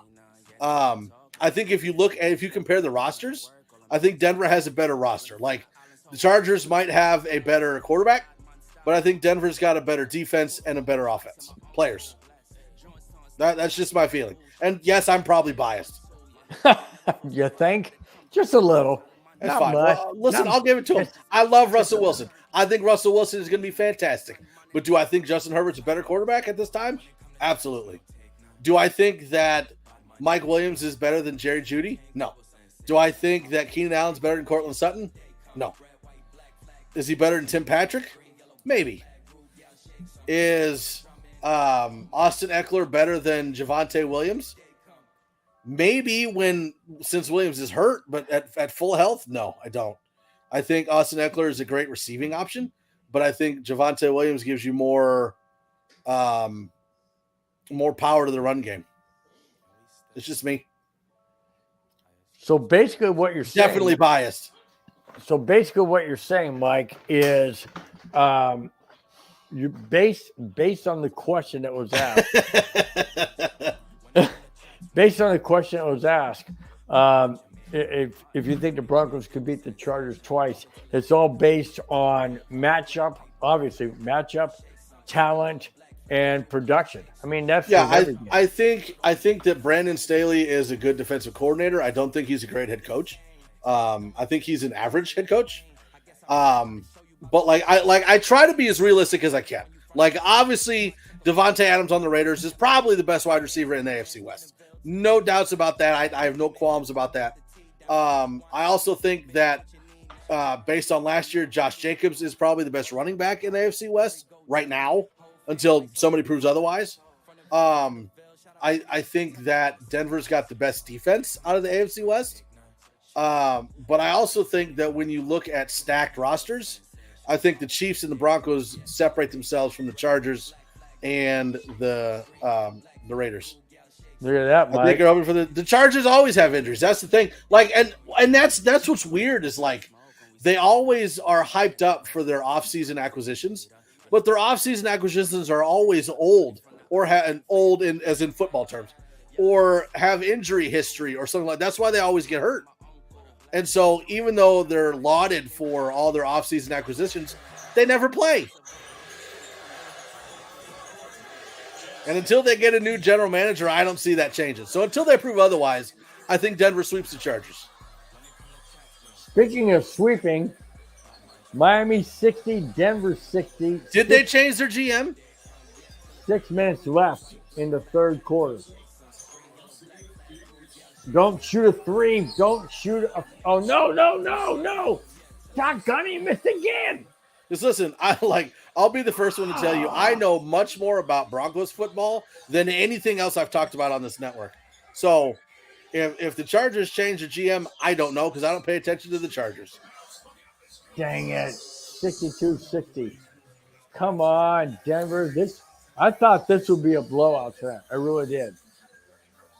No, I figured this would be close. I think it's going to come down to a nail biter at the end. Oh, it's already a nail biter. 62-6. Oh, no. No. Bill, did you see the Panthers Knights game last night? Dang it. They did another freaking 3 and missed it. That's their Oh, ninth dude, one. that bounced out. That was so close. But they missed their Did you ninth watch one. Did you watch the Panthers Knights game last night? No, I hate Dude. Vegas. The Panthers almost tied it. It was so close. Where was that? That was a slam dunk. He was Bill, fouled. I don't know if you've seen it, right? But like, ouch. I don't know if you've seen it, but the way that game ended, it was 6-on-4 for the Panthers. Huh? And they put a shot on goal. It got stuck in the crevice of the ankle and the foot of the goalie for the Knights. Oh, and then you had a bunch of players smacking at it to get into the goal to go to overtime. And they just couldn't get it in. It was so close. Wow. No, I heard the final score, and I'm like, oh, no, not a 3. Missed it again. That's their 10th. Ray's got it. Yes. Ray's got it. No worries, Charger Chris. Bill is a closet Chargers fan. Boom. Well, that's what Mike says. That's all that counts. And there are signs it could be true. See? You even had a Hall of Fame Charger on your show. All right, guys. All right, I'm gonna mute this game because I want you to hear what I'm gonna say. Okay. Going by what was just said, I am not a closet Chargers fan, but he's wide open. But when I have an opportunity meeting a legend Hall of Famer that is willing to be on my show, oh hell yeah! I get it. I will sell out. I will sell it. Absolutely. GM and head coach wasn't the problem. It was the OC Lombardi. Dude, I don't agree. Like, honestly, the problem was the defense. The Chargers would always get run up on at the end of the season, or the end of the game. Like, look at the Raiders. They came back and won that game. Like, it was always the defense letting the team down. Oh, I'm not saying the offense was great, but the defense was the problem. Okay, in Los Angeles. Well, that part of the problem. That takes me to the interview I had with Charlie Joyner. I said, Charlie, you guys, your teams racked up 40 some odd points every single game. And his comment was, yeah, we did, but the defense just couldn't hold it. And we lost a lot of games we should have won. And he's exactly right. It was the defense of those Charger teams that couldn't hold. Can you imagine if they had a solid defense, like let's say the 80 the Broncos? That's what I'm saying. Those guys, they would have won championships. Ray wants to know if there are any Broncos that are retired in California. Like, you can go find them and ask them to come on the show. Terrell Davis, I know that he has a house in. But the question is, Bill, do they play at your golf course?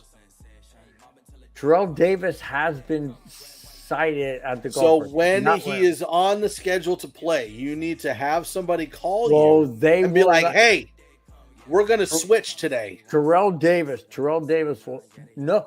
I've had many of LPGA golfers, literally. I mean, seriously, LPGA golfers that are at the golf course. I've had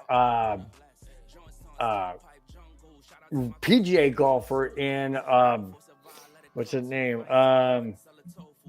Ricky Fowler. Ricky Fowler's been at the golfer. I haven't seen him. Dude, what the hell? No, seriously. Ricky Fowler's been in, but he hasn't been there for like 10 years. And of course, I didn't start for 5 years ago. But anyways, we had an LPGA golfer. I've had I met Charlie Joyner. I've also met a baseball player, a retired baseball player from the Cincinnati Reds. He comes out here and plays, and a hockey player, but I don't remember the name. But I remember when he mentioned it was. Yeah, they come out there and play because they want to be incognito. And they don't, they never go under their own name. I didn't even know it was Charlie Joyner until I looked at him and went, man, I know that guy. And he had number 21, Damian Tomlinson's. If you look back here, you guys want to focus in by the clock. That's me and Charlie. He's got the Damian Tomlinson's hat on, number 21. I look and I went, man, that ain't Tomlinson. Who is that? So I went up there and asked him. I said, I know you're not Tomlinson, but I know who you are. He goes, Yeah, he goes, I'm Charlie. Oh my God, Charlie Jordan. And then right there I knew. So that was 5 years ago. So You were like, anyway. oh dear God. he probably said that, not me. He probably said but no, that was a joy to have him on Friday, man. Absolute pleasure. I'm gonna have him again, by the way. I'm gonna have him again.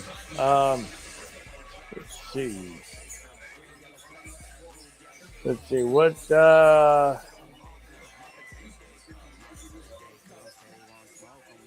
I know Ray says any Broncos retired in California.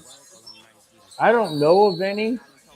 So here I'm gonna ask the Charger Chris, not fighting, just so the Chargers ranked 13th when it comes to offense in the league, and they ranked 1, 2, 3, 4.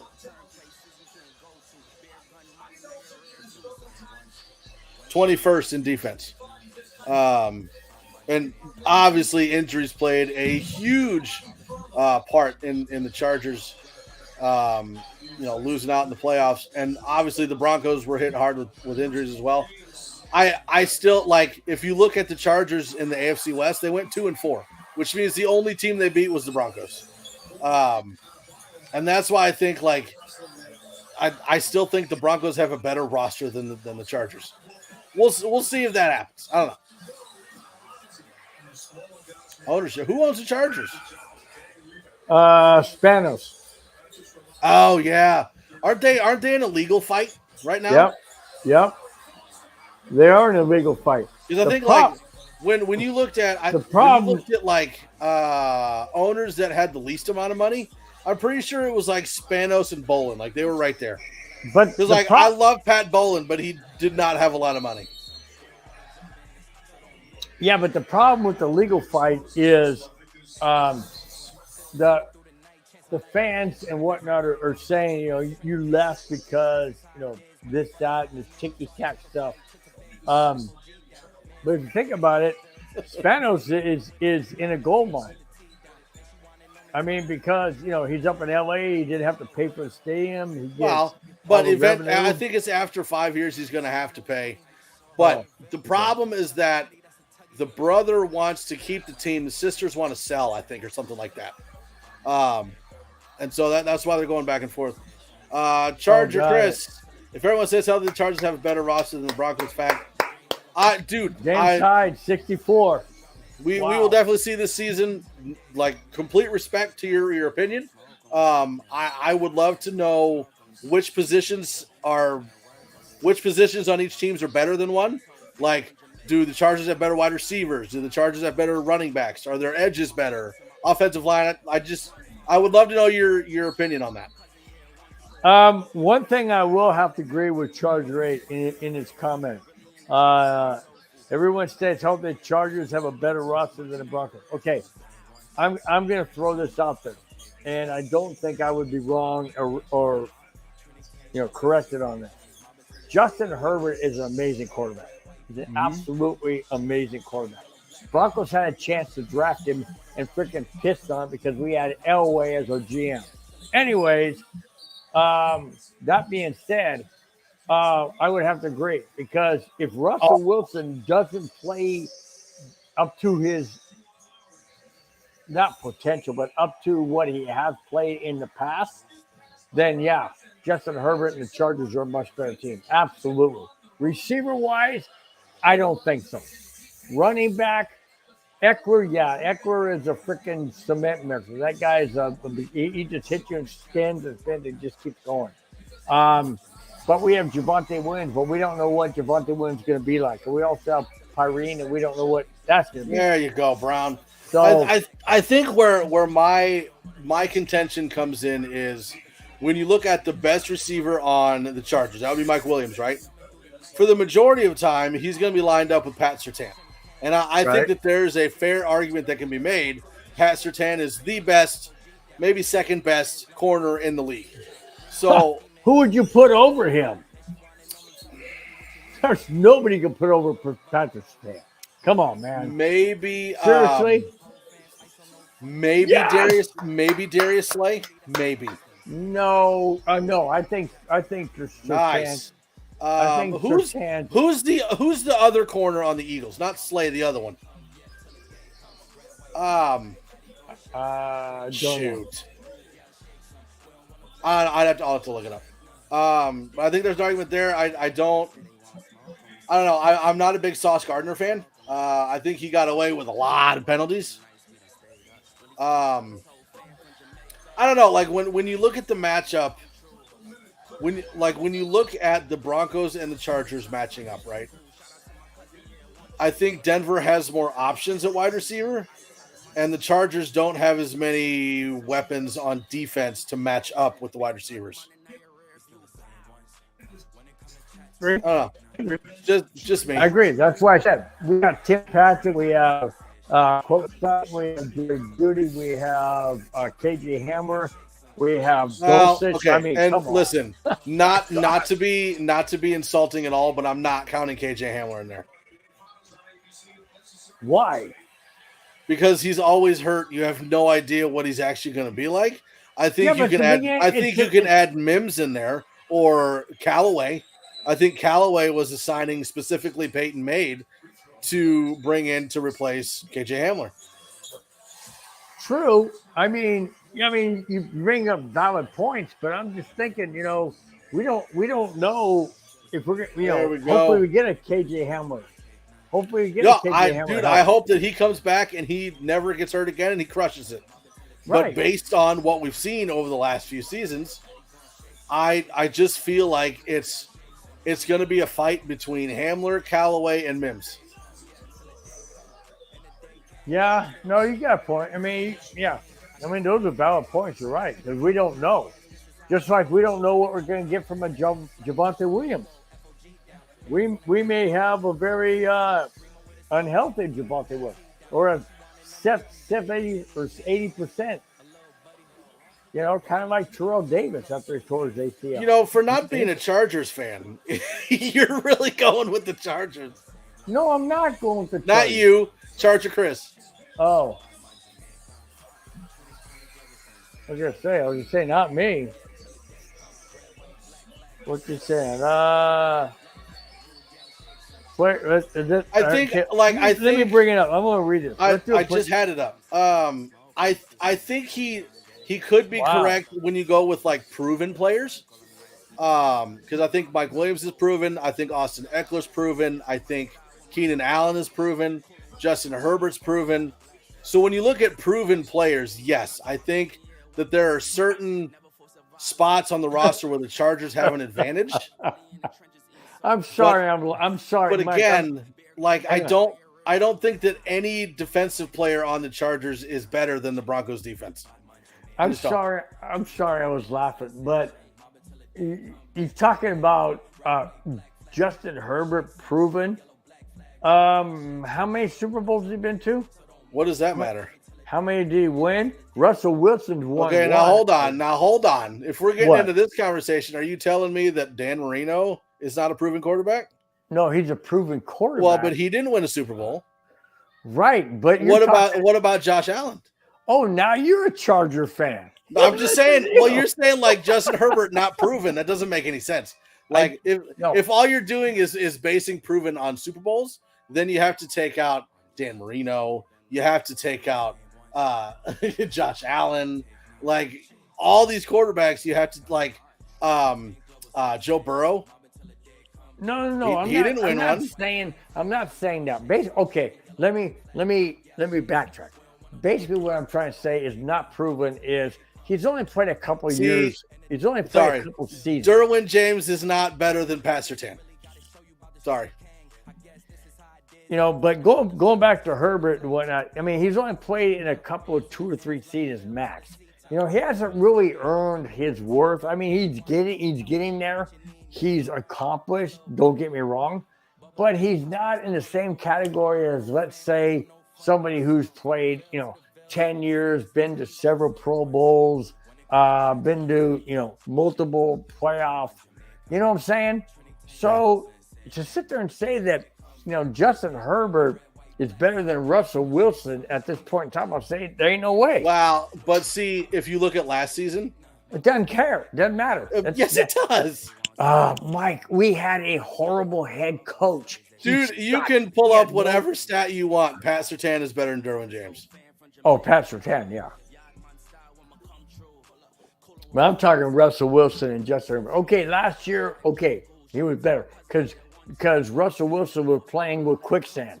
Okay? When you're playing with quicksand and you think it's concrete, guess what? Ain't happening. Concrete is solid. Quicksand sinks you down. That's what happened. Hackett was quicksand. Sean Payton is concrete. Sean Payton's concrete. He's going to lay it down. This is what we're doing. Bang, we're solid. Hackett brought you down. That's exactly what happened. Exactly what happened. So, I do want to know what happened with Hackett. You know what I mean? Like, where did it go wrong? Game one. Did he know when he first stepped in? Like, oh crap, I'm over my head. That's what I want to know. Really when did it all start falling apart? Right then and there. I really do. Like, was it then, or was it when Russell Wilson came to town? Wow. Because it seems like a lot of the problems were with Russell Wilson. And I'm not saying Russell Wilson was the problem. I'm saying it seemed like a lot of the problems were with Wilson and Hackett, right? Like not being on the same page or not running the right offense. So when did it go wrong for Hackett? Was it before or was it after Wilson? You know, you make a great point. And I have to think, now that you brought up, I have to think that it came when Russell Wilson came in. Because Russell Wilson came with his own entourage. He gets his own freaking coach's room, or what do you want to call it? And above the level of the players. And he kind of alienated himself with the players. He became more of a management side. I'm definitely expecting some, Charger Chris. Somewhat? Some injuries. He says, like I said, you're hoping for injuries. I've never hoped for injuries, but I'm expecting some. 90, 75, 71.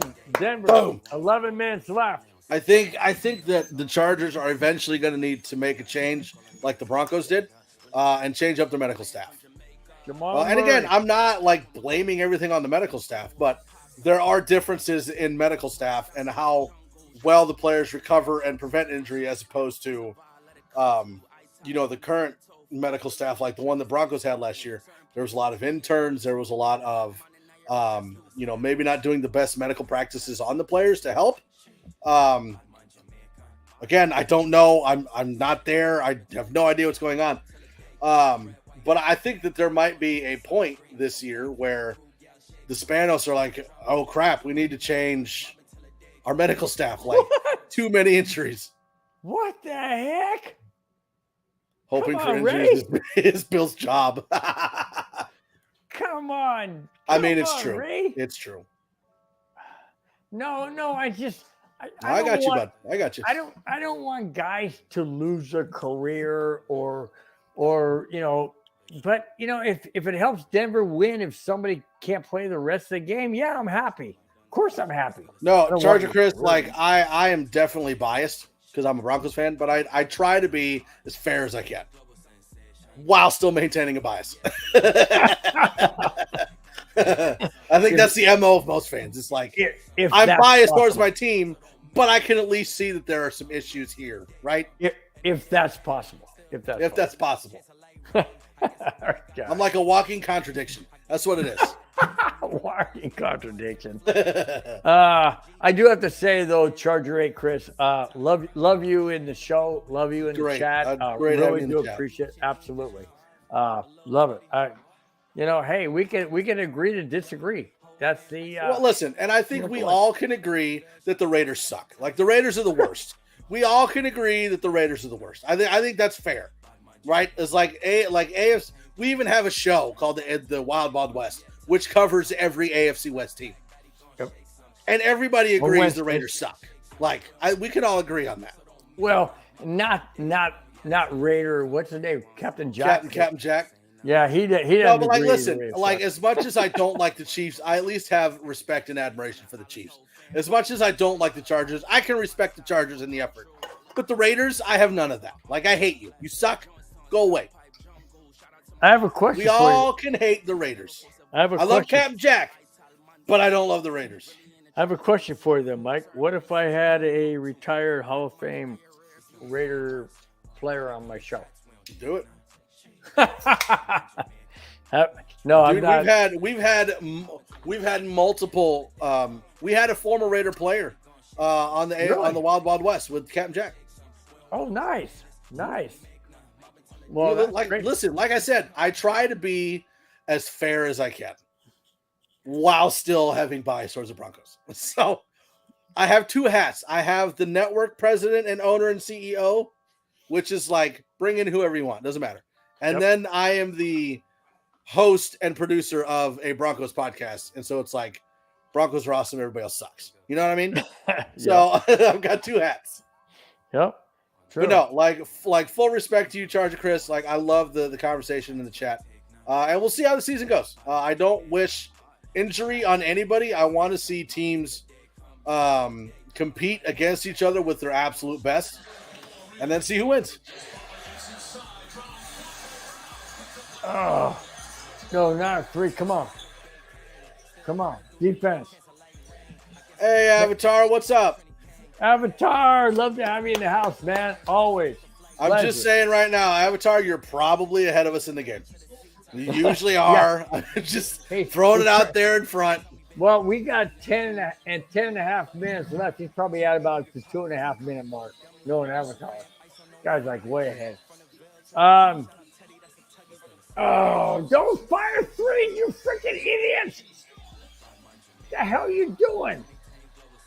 My gosh, you gotta quit doing do Ooh, nice threes. steal. You can't make shit. Ooh, Yeah, 77. sorry, Jar. I mean, shoot. You can't make shoot. You can't shoot. That's what I meant. You can't shoot. Dude, Ray, I love Captain Jack. Like last Raiders game or last Broncos game I went to was me and my son. We went to the Raiders Broncos game and I met Captain Jack at the tailgate. It was awesome. I met Captain Jack at Mile High Profits tailgate. Dang Somebody it. is coming in here. 77, Hello, child. 76. My 8-year-old's in here. Say hi, Miles. Hi, You Miles. gotta be louder than that. Hi. Louder. Hi, Miles. Louder. Hi. Louder. Hi. There he is. Yeah, great shot by Jokic. 79-76. Got it. Night, bud. Love you. See you in the morning. This is way too close. I was going to say something to Chargers. Caldwell Pope has a wrist sprain. Is questionable to return. Uh-oh. That's not good. Does that mean we got Brown stepping in? Yep. Well, that's good. Yeah. if Well, Brown but stepped okay. in. But which one is stepping in? No. Because we got we got rookie Brown and we got not rookie Brown. I didn't want to go the other way. Yeah, drill foul. There's Brown right there. 0. Wrong. Nice. 2 free throws. White boy. What? Love it. What? Well, because you don't see any white people in basketball. I'm just saying that's cool for the Stop white it. boy. Stop it. Stop it. I'm not saying anything wrong. Jokic, I guess Jokic would be. you know, white. best player in basketball. Yeah. I forgot about Listen, him. anybody can argue about that. Jokic is the best player in basketball. Oh, he is. Oh, Bron. Embiid my Wow. butt. I don't care. Come on, Brown. Look at that. Look at the Hall of Famers. That is so cool. I also think like you can I know argue Embiid all you probably want, but Jokic should have been the MVP. He should Yeah, have but- been 3 MVPs in a row instead They of Embiid. they were not going to give it to him, and I'll tell you why. I heard this from an NBA analyst. They were not going to give it to him because players like Chamberlain. Yeah, they didn't want to put him on the level of Chamberlain, Bird, Magic Johnson. Exactly. Well, Because and that's the thing is like you look at the playoffs and the records he's made in the playoffs. He already passed the records. I know. So why not? So I don't get it. I don't either. maybe it's because those guys were born American. He's born in where? Serbia. Sweden, Serbia, where? So they said, "Oh, we can't give it to a foreign guy." So what does it matter? Avatar, let me ask you a question. How many seasons has Jokic been in the NFL or the NBA? I almost said NFL. How many years has Jokic been in the NBA? How many Jokic been in the NBA? How many seasons has Jokic been in the NBA? 3 or 4. Because I think I would say 4. I think, and then, again, looking at this from an unbiased perspective, I think you can make an argument for, well, maybe he's a flash in the pan. Do I think that? No. But I think you can make an argument for that until he puts it wrong. No. What was that? He was holding his arm. Come on. You got to quit shooting threes, you freaking idiots. You haven't 7 made years. a 7 one. years. Nah, he's good. See, because for me, it's like if you make an argument of, oh, well, he's a flash in the pan. He's only been good for this long.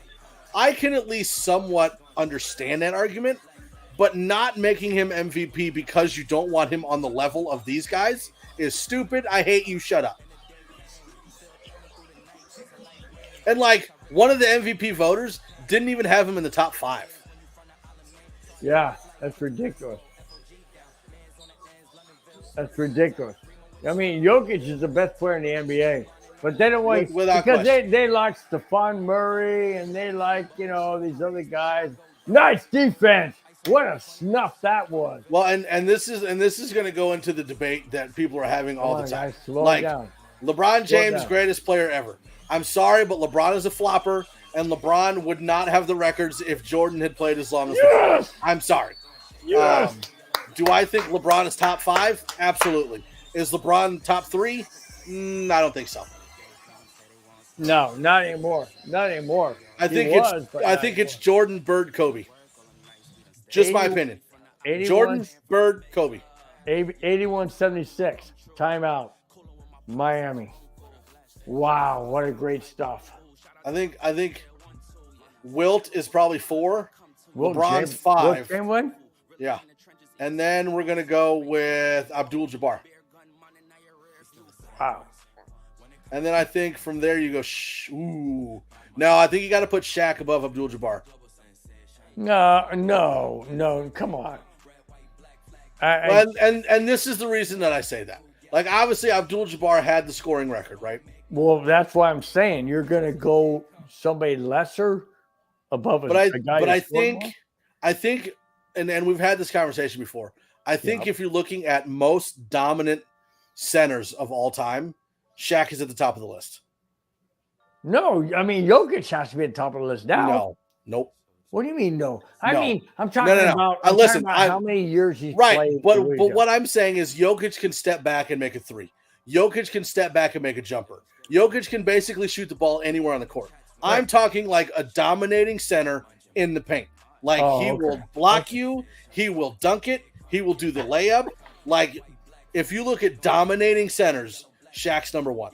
Well, yeah, because he freaking muscled his way into position, which would be today would be called a foul. I don't disagree. I think Tim. I forgot about Tim Duncan. Yeah, ooh, Tim Duncan. Mm-hmm. My top 3 stays the same. I still think it's Jordan, Bird, Kobe. Who did I put at 4? Chamberlain. Yep. Tim Duncan probably has to be over him. I mean, if you're talking muscle and strength in the paint, well, then yeah, I would have to agree with you. But I'm talking about scoring. I think Tim Duncan is not greater than Shaq. You stop. Love Tim Duncan. And this is the hard part, right? Tough. See my last comment, Mike. Last comment. Where is? Yeah, 7 years. No, yeah, he's been in the league plenty long. How long has he been dominant though?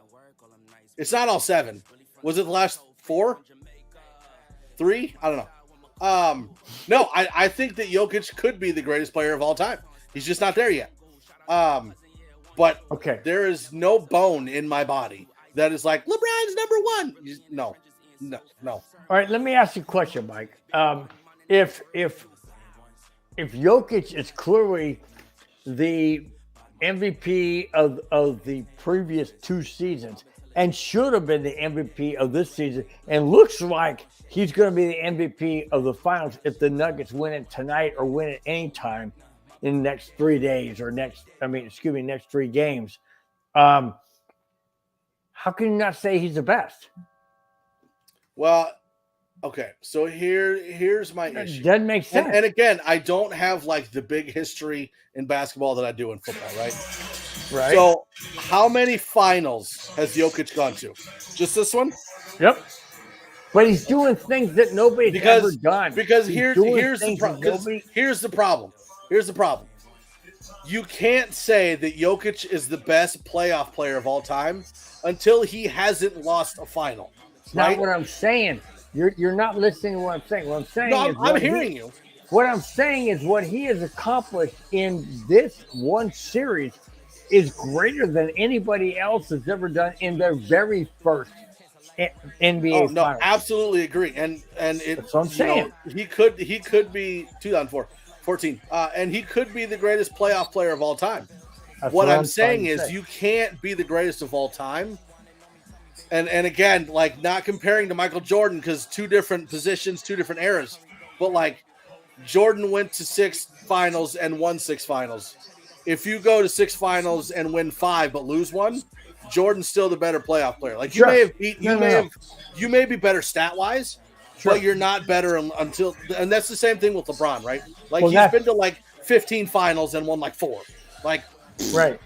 Well, that's not what I'm trying to say. What I'm trying to say is people are saying that people are trying to say that Jokic isn't the greatest center of the year, and I'm trying to say, well, wait a minute, he's going to his very first ever finals, and nobody, I wasn't sure if he'd made the finals in the COVID year or not, or in the bubble.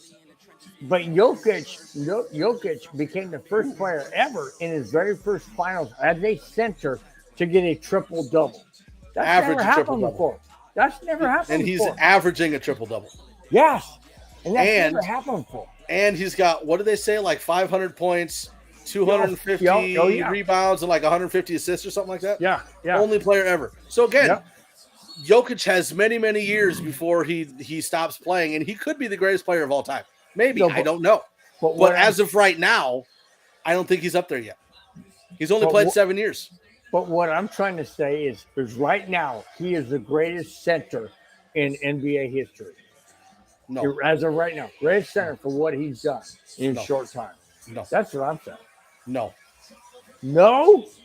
Because you're putting him above Shaq. You're putting him above Wilt. In his short time. Hold on. Mike, you're putting him above. To But you're saying of all time. And what I'm saying is maybe, but right now you can't put him above Shaq. You can't put him above Wilt. You can't put him above Abdul-Jabbar yet. In 7 games? Is he like top 7? Absolutely. But again, he's got a lot of years to go. No. Okay. Let me break it down. In these playoffs, I think that you're mixing up greatest center of all time with greatest playoff performance of all time. You're right. Greatest playoff. Like, that's what I'm saying. This may be the greatest performance of a center in playoff history, but he is not the greatest center to ever. Well, that's what I meant. Greatest playoff performance. Greatest playoff performance. He is absolutely out of his mind. And you're saying Tim Duncan above Shaq, right? And LeBron. I have no problem putting Tim Duncan above LeBron. Tim Duncan above Shaq. Okay. 5 minutes left in the game. Hang on. 5 minutes left in the game. Nuggets up by 5. 81-76. Okay, go on, Mike. Here's my one thing with Tim Duncan and Shaq, right? Tim Duncan. Yes! 83-76. Tim Duncan will definitely go down as one of the best forwards of all time.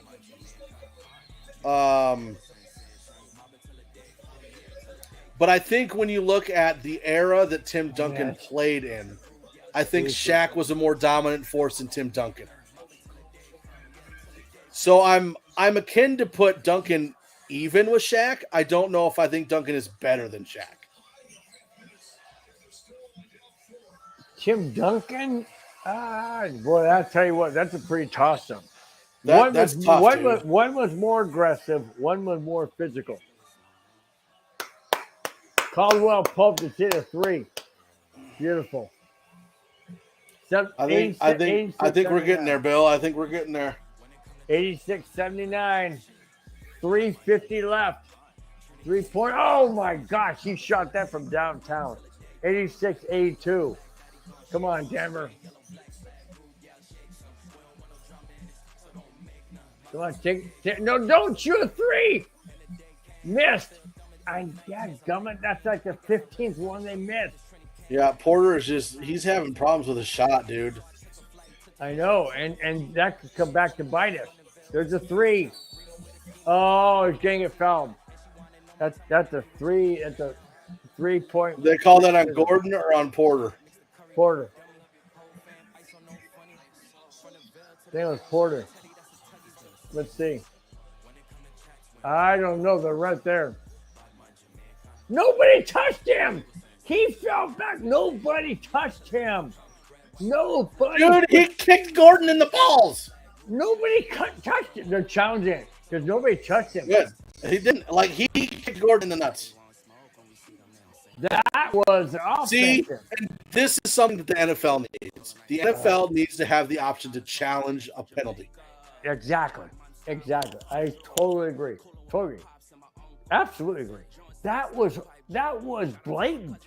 I mean, nobody touched it. One went over the top. The other one hit the Colorado, or excuse me, the Denver player and knocked his head out. Nobody touched the shooter, and he went back on his own. I almost want. So Avatar, if he kicked him in the junk, would they call a foul on that? He did. Look at the play. Dude, you got me to spit all over my freaking computer. You suck, dude. That's what she said.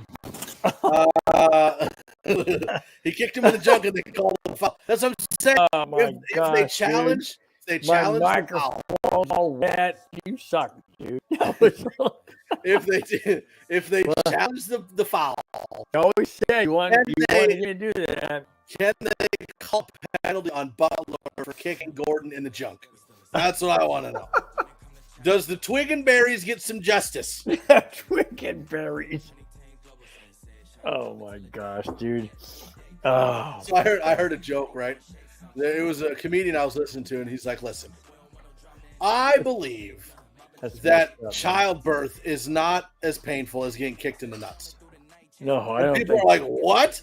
And he's like, "Yeah, like women will always go back and say, I think we should have another one." Here it comes. But you never hear guys going, "Kick me in the balls again, please." Here it goes. Let's see. Can they call the penalty on him though? I don't know. Hang on, it's not there yet. They haven't gone through it yet. Let's go. Let's see. So they shoot. Wow, that guy jumped high. They shoot. They're kind of known for that. It looks like it might be overturned. They said. You can say what you want. I think he got kicked in the testicles. His testes are in pain. Okay, here it comes. I'm gonna turn up so you can hear it. Okay. Gordon's like, I didn't even touch him. Can you hear it now? A little bit. When we go louder. I always want it louder, Bill. Okay, here it comes.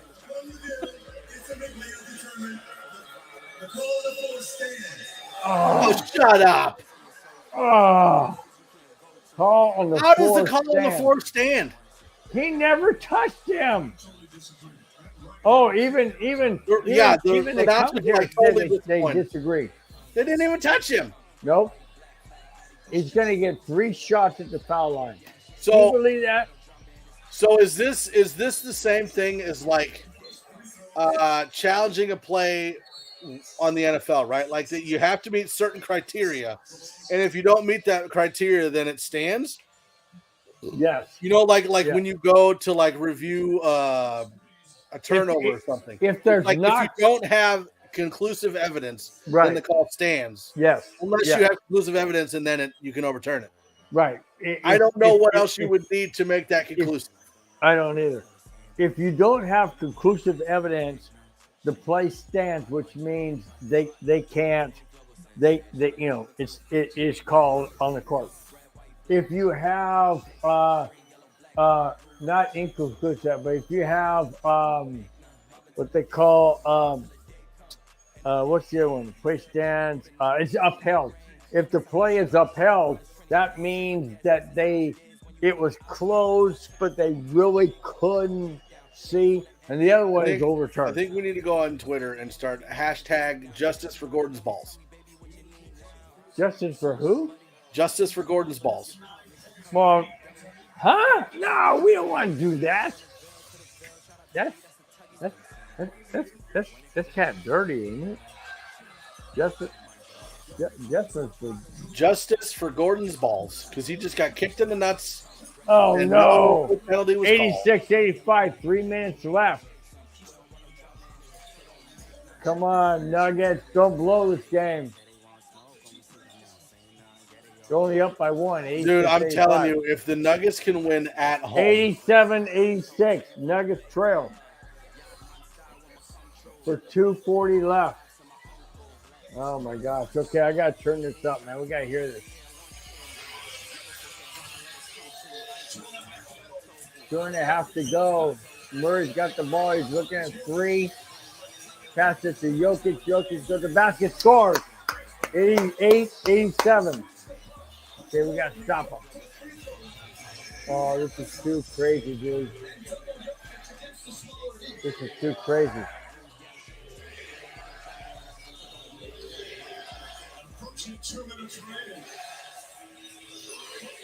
A 3. No good. No. Rebound by the Heat. Oh, good. He missed. Yeah, but it's a foul. So it's going to be 1:58 to go.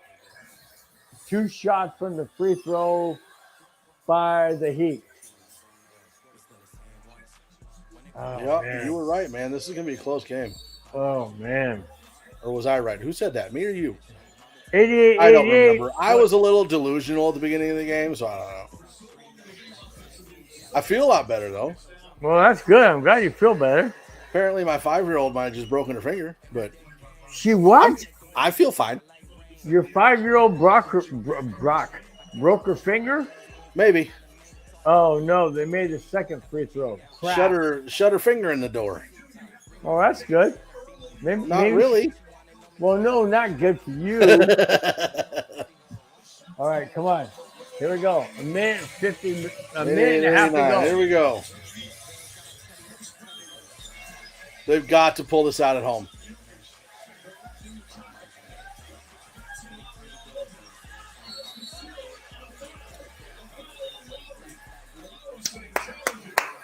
Where's the foul on that? No, foul on Lowry. Miami. Did they call it? Yeah, they called on Miami. Okay, good. I think I'm like 5 seconds behind you. That's okay. Yeah, and Lowry is the one. Has Lowry been guarding him all series? Yeah, he has. Because Lowry's been getting a lot of the calls. I'm surprised they don't have. Yes! Beautiful putback. 90-89. Dude, I love Brown. Clutch off Brown is clutch off the bench. Comes down to the last two possessions. Dude, you man. know that Cam is freaking out right now, right? I know he is. I asked if he wanted to join. He was busy. No good. No good.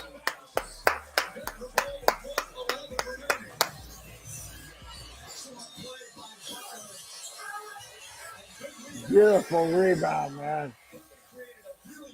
All right, here we go. 1:11 left. 90-89. Murray's bringing up the court. He's across half court. He's singled up. There's 58 seconds left in fourth.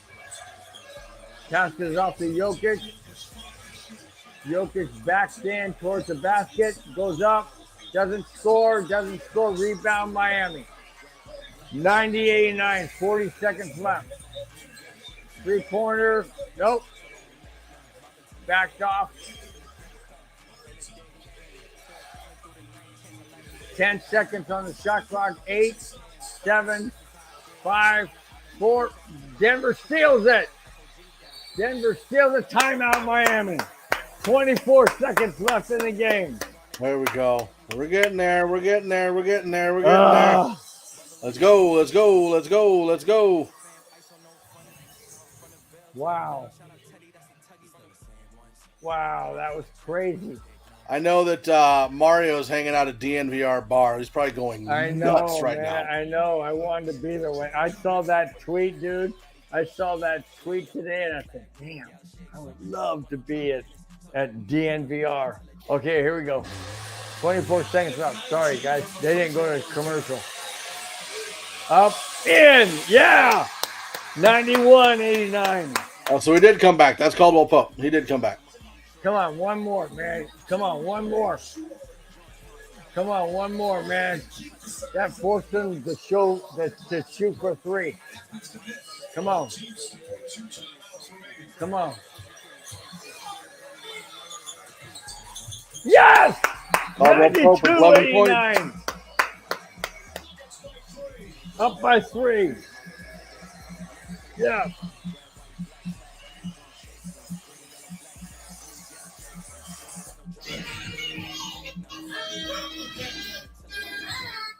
Sorry.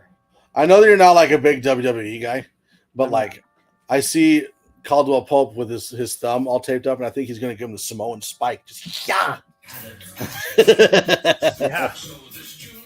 I'm not a big basketball fan. You're not a big anything guy. Like no movies, no TV shows. No, what do you mean I'm not a big? All you watch is Titanic.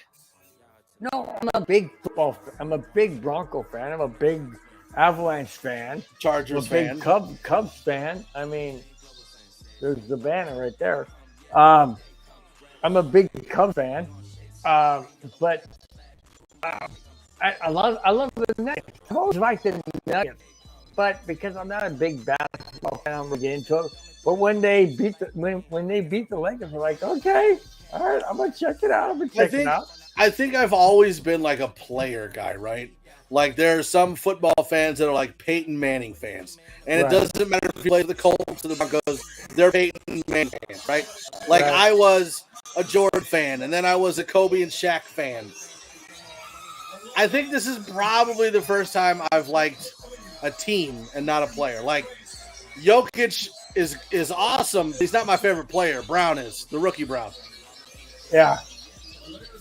No, I guess when I really started getting into Nuggets. There's Jokic's wife and daughter. Yeah, I saw that. I think the whole thing with the Nuggets to me was when they went up 2-0 against the Lakers. So I'm like, good. Yeah. I hate LA. Oh, I love everything the sweep. About it. The sweep was awesome. And then when they won Game 3, I'm like, okay, all right, the Lakers to play in the finals because everybody will watch them. Sweep. Look at there it is. There it is. There it is. A foul. Yep, Brown's taking 2. 92-89, up by 3, and there's a foul. 2 shots, you make these 2, it is done.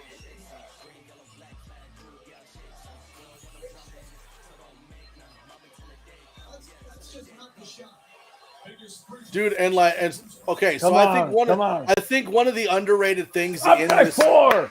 I think one of the underrated things in this finals is Aaron Gordon's defense. Oh, absolutely. He is so good. Yep. Dude, his brothers, absolutely. Brown is pumped up, dude. He is pumped up. He's like telling his partner, okay, calm down, man, calm down. We got this. Who did Jokic's brothers get in a verbal 5? Yes. Up by 5. Yes. How many has he got off the bench? Brown? Yeah. I think he has 9 or 10. 9 or 10. But he just made 2 free throws right now. So I think he has 9 or 10. But dude, did you see ticket prices for this game? front row was going for like 42 grand. What? Yeah. Holy crap. Good gosh. And that place is sold out, dude. Now, this is also one of the reasons why I love Peyton Manning so much. He's front row. Oh, yeah. Yeah. At a Nuggets game. Yeah. Yeah, I love Peyton Manning. I tell you what, he loves Colorado. He really does. He loves Denver. Well, his family's here. Like, he moved his family from Indy to Colorado, and he loved it. Yeah. Yeah, he still talks about, look at that. Serbia. That's awesome. Yeah, Avatar says Jokic's brothers are part of the Serbian mafia. Wow. Jokic's brothers are badass, dude. 94-89. Jokic's brothers were 14 fighting with seconds left. two brothers that play in the NBA. They fouled Jokic, and then Jokic fouled him back, and then they got in a verbal altercation. Who was that? I don't know. 14 seconds left. A three-pointer. No good. Rebounded. Nuggets. There it is. Mike, you and I have called a championship game. Wow. Nuggets win! Hit the Avalanche. I don't have a celebration thing. Hit the Nuggets Avalanche. win. Hit the Avalanche. There's so many Broncos players there. Why don't we Switch it just over. do this?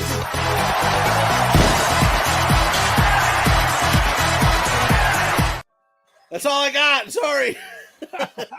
You could have done the Avalanche. And the horn.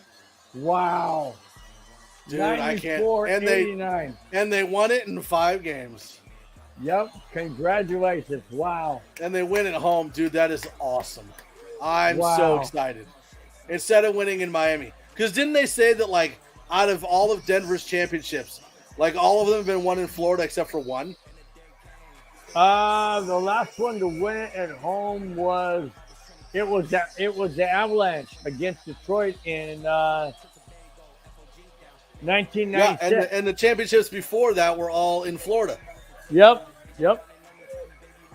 Yeah, exactly. This is the first one. Because Denver won their Super Bowls in Tampa and Miami. And San Diego, 32. Was that in San Diego? Yeah, dude, that's where I lived. Super Bowl 32. I took my son to the very first NFL experience. And then Denver, the 2015 win was Miami, right? 2015 win. Or was that LA too? 2015. Against the Panthers. That might have been Florida. But the 2016 Super Bowl 50 was in Santa Clara, San Francisco. Yeah. Wow.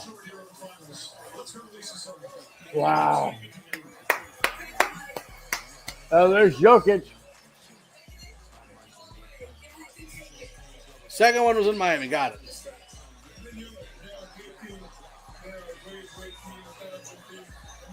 Wow. Time to upgrade the banner celebration to Nuggets, my bro. He scored 28 points. What's that? Banner Time to celebration upgrade the banner. Yep. Wow. What a great game. What a great season. So now we got the Broncos have won 3, Avalanche have won 3, Nuggets have won 1, Rockies not so much.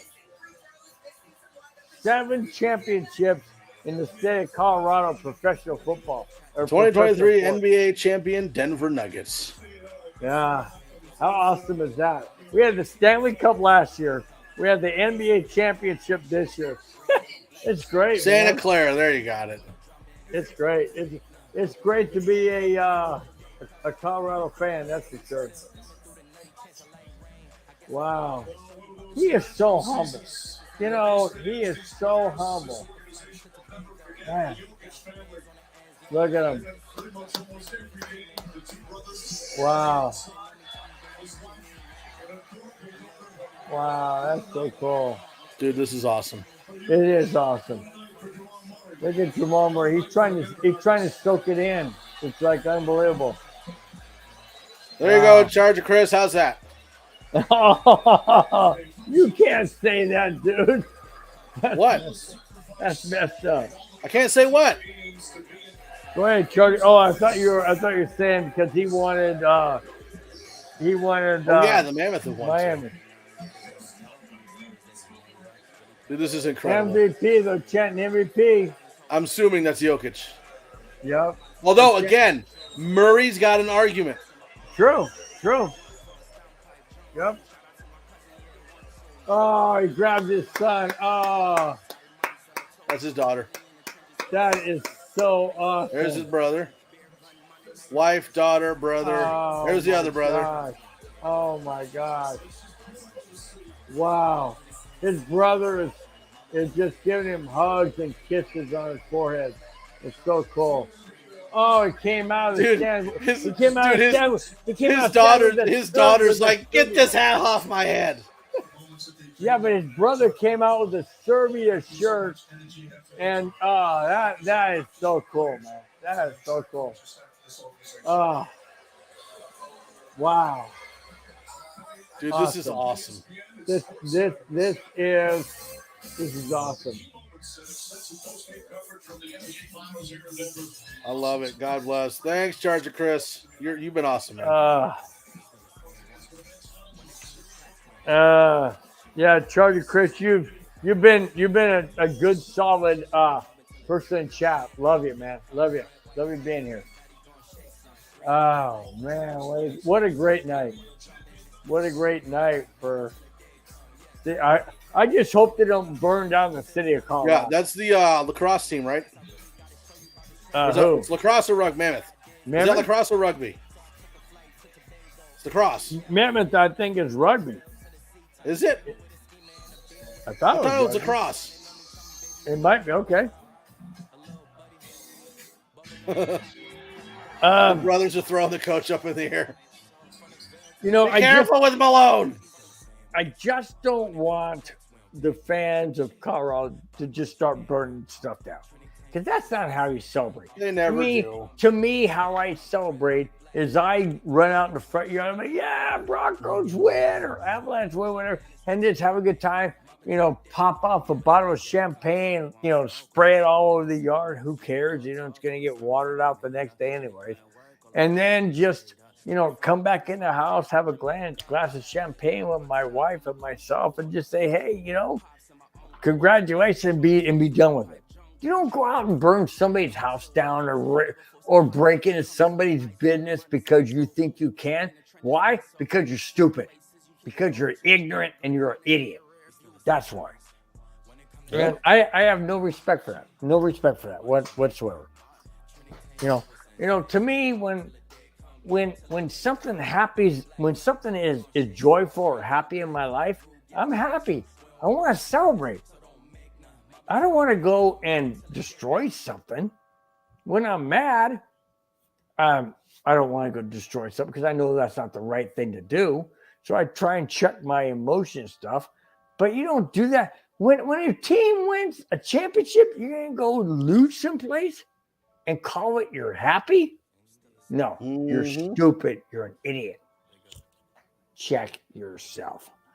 So please, Denver, do the right thing. Celebrate, you know, accordingly. Ooh, I like that shirt. What shirt? The NBA Finals down right there. I don't see it. Sucks to suck, man. Oh, yeah, the white one or the blue one? No, the blue one. I like the blue one, too. Ooh, the white one's good, though, too. White one is cool. Okay, I'll hit that. So, Mike, let me ask you. When we first started doing the neighborhood in the playoffs, did you really think the Nuggets could make it to the finals? And if so, did you think they could win it all? No, I wasn't paying that close of attention. Sorry, there we go. I wasn't paying that close of attention to basketball. Honestly, it's all the fans, all of the friends that I've made in Denver that are like, you got to support the Nuggets. Cool. I started following about halfway through, and I thought it was going to be the Celtics, but Jokic needed one. Jokic deserved one, so I'm all down for it, man. Yep. Oh, here it comes. Here it comes. Can you hear it, Mike? You want? I can hear it. Nope, I can hear it. Okay.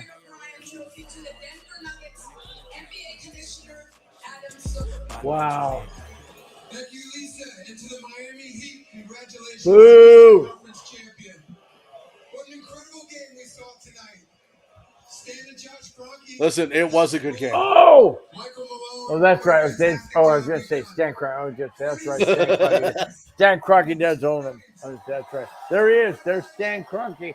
Do you realize he has won a championship with the Nuggets? Championship. Listen, that blazer he's got on, Yeah. it's sweet. I love it.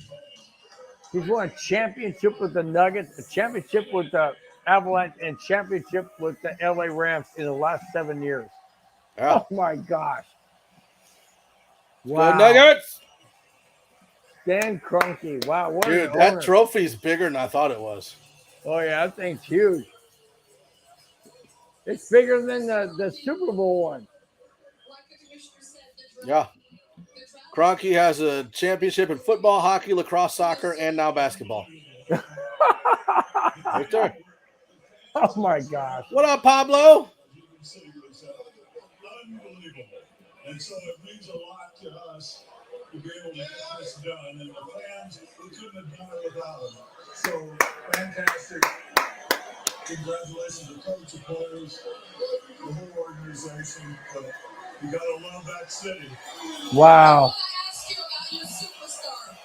You've recently said that Nikola Jokic is the most amazing thing you've ever seen. Oh, here comes Jokic. Why do you say that? Watch out. Well, because I watched early and he come in and work out, and I think he's been described as a chubby teenager. A chubby teenager. Dude, he has. Like Stephen A. Smith was on. Oh, look at his little son. Oh, my gosh. Daughter. That's his daughter? Okay. Yep. Oh. How listen, Avatar, I agree. I don't know. With them talking to Jokic, you think it's going to be Jokic? I do. I think it's going to be Jokic. How adorable. Jeez. Oh, there's Malone.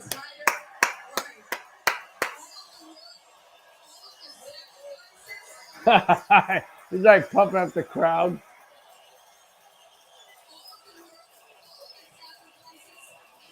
You can't even hear the questions. No, you can't. First off, a huge shout out to Nuggets Nation.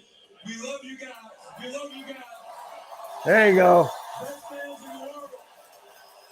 All the hard work, all the sacrifice, all the dedication, all culminated with us winning the championship. Wow. I got news for everybody out there. Mike, I'm stoked. I'm stoked to be a part of, being on the network and first ever Nuggets championship. This is awesome. This is awesome. But his historic performance in these playoffs, just you talk about him. What does it Look say at about it. your superstar? 600 points first. 269 rebounds first. 190 assists first. Dude, Come on, he has to be That's MVP. why you almost think he has to be the MVP. He has to be. But at the same time, if you look at the series, though, the finals, Murray, I think, was the bigger player in the finals. I know, but how can you MVP? So they're chanting already. There they go. To present the 2023 Bill Russell NBA Finals Most Valuable Player Award. Here it comes. Yeah, Jokic is walking Yep. in front. The first Finals MVP trophy that we're giving out since Bill Russell's passing. Yeah, it's Jokic. And he'd be incredibly pleased. It's another center. Yeah, it's got to be Jokic. Bill Russell, Finals MVP goes to Nikola Jokic. Wow.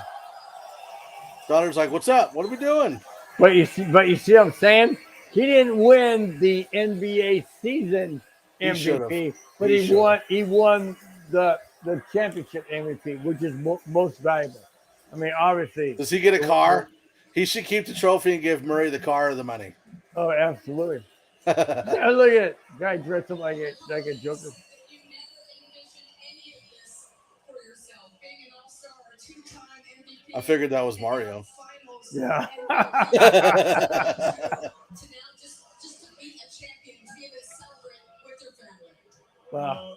As you said, one really good thing. 30. He averaged 30 points, 58% field goals, 114 rebounds. Oh my gosh.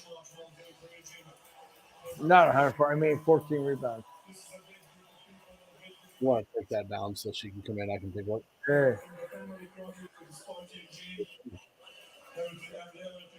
This year was amazing. Most proud. Oh, look at this little girl. How adorable. My goodness. She's gorgeous. She really is. She really is a beautiful child. She's got the bluest eyes. And then slam that up against the door to hold it. He picks her up like feathers. Wow. Jamal Murray. All right, cool. But you vowed to come back. Yep. He was on the trade block, if you remember last year. And he refused it and said no. Who was? I mean, not a trade block. Murray wasn't going to come back, but he accepted less money to come back with Denver. And that's why he's crying right now. That's why they just said, you took less to come back. Listen. Everybody on the team in here, everybody on the floor, believe in me to get back to myself, and we proved a lot of devils wrong. And Yep, proved a lot of people wrong. I mean, look at this. You said that if you not gotten hurt, even if you guys would have been here sooner than this, was it worth the wait? Oh yeah. I mean, I learned a lot about myself just being out for 2 postseasons. Just grinding, having so many things go through my head. Watch my team, go through ups and downs, and just to see us healthy, know what we can do. We had to believe from the get-go. You guys had to believe from the get-go. Well, he's got tears in his eyes, man. I love it. I love this. I love this. I love the emotion. He got me believe from the start. He got me to where I am today, and it's just a blessing. It's not me. It's God willing. So I appreciate him giving me this thing. Thank you, Jamal. I love the emotions. When you see these players that have played their entire career in basketball and they've wanted to get to the pinnacle to win the championship and whatnot, and then when they do, like Jokic is younger, but when you see a Murray, Murray, and you think, man, the guy played, for the Nuggets for 10, 12 years, whatever, and then finally wins a championship. No, don't and touch. You see the tears. It's like, man, this is real. This is emotion. These younger guys don't have an idea. They think, Bill, Vegas wins the cup tomorrow night. Hope not. I know they play tomorrow, but I hope Florida wins and force the game 6. I hate Vegas. All right, guys. So the Denver Nuggets are the 2023 NBA champions. Oh. And Bill's just throwing stuff because he's so excited. No, he's just chucking stuff. When he hurt himself, he was worried that the Nuggets let him go, but Malone told me he isn't going anywhere. I do think Murray had a very, very strong argument for Finals MVP. But yeah, Denver wins their first championship for the Nuggets in the NBA in 2023. Honestly, Denver should be called Title City because all we do is win, no matter what. That's all we do is win. How's that song go? Something like that? I'm not going to sing it for copyright. But yeah, like I feel a little bit better because they won, but I still don't feel the greatest. I need to go to bed. So, Bill, I think we're going to call this a night. This is obviously the last episode of the neighborhood until the Broncos season starts. But again, I am so excited for the Broncos. I cannot wait. But make sure you like, subscribe, turn on notifications, and check out all the shows that are on the network. We got shows Monday, Tuesday, Wednesday, Thursday, Friday, and then the neighborhood when it comes back for the Broncos. Appreciate every single person that has been hanging out in the chat with us. Chargers, Chris, you've been absolutely fantastic. Love it. Avatar, filling us in on the information that we need to know when we need to know it. You are absolutely fantastic. I love it. Ray, Pablo, Gage, Gerald, so many more people in the chat. Absolutely love it. We will see you guys later. Make sure you check out the podcast tomorrow, the 5280, and the Sports Nonsense and Whiskey. And we will see you guys later. Peace out. Even when you feel low, you can still go. Even when you feel slow, you can still go.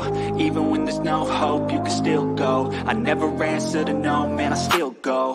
Go, go.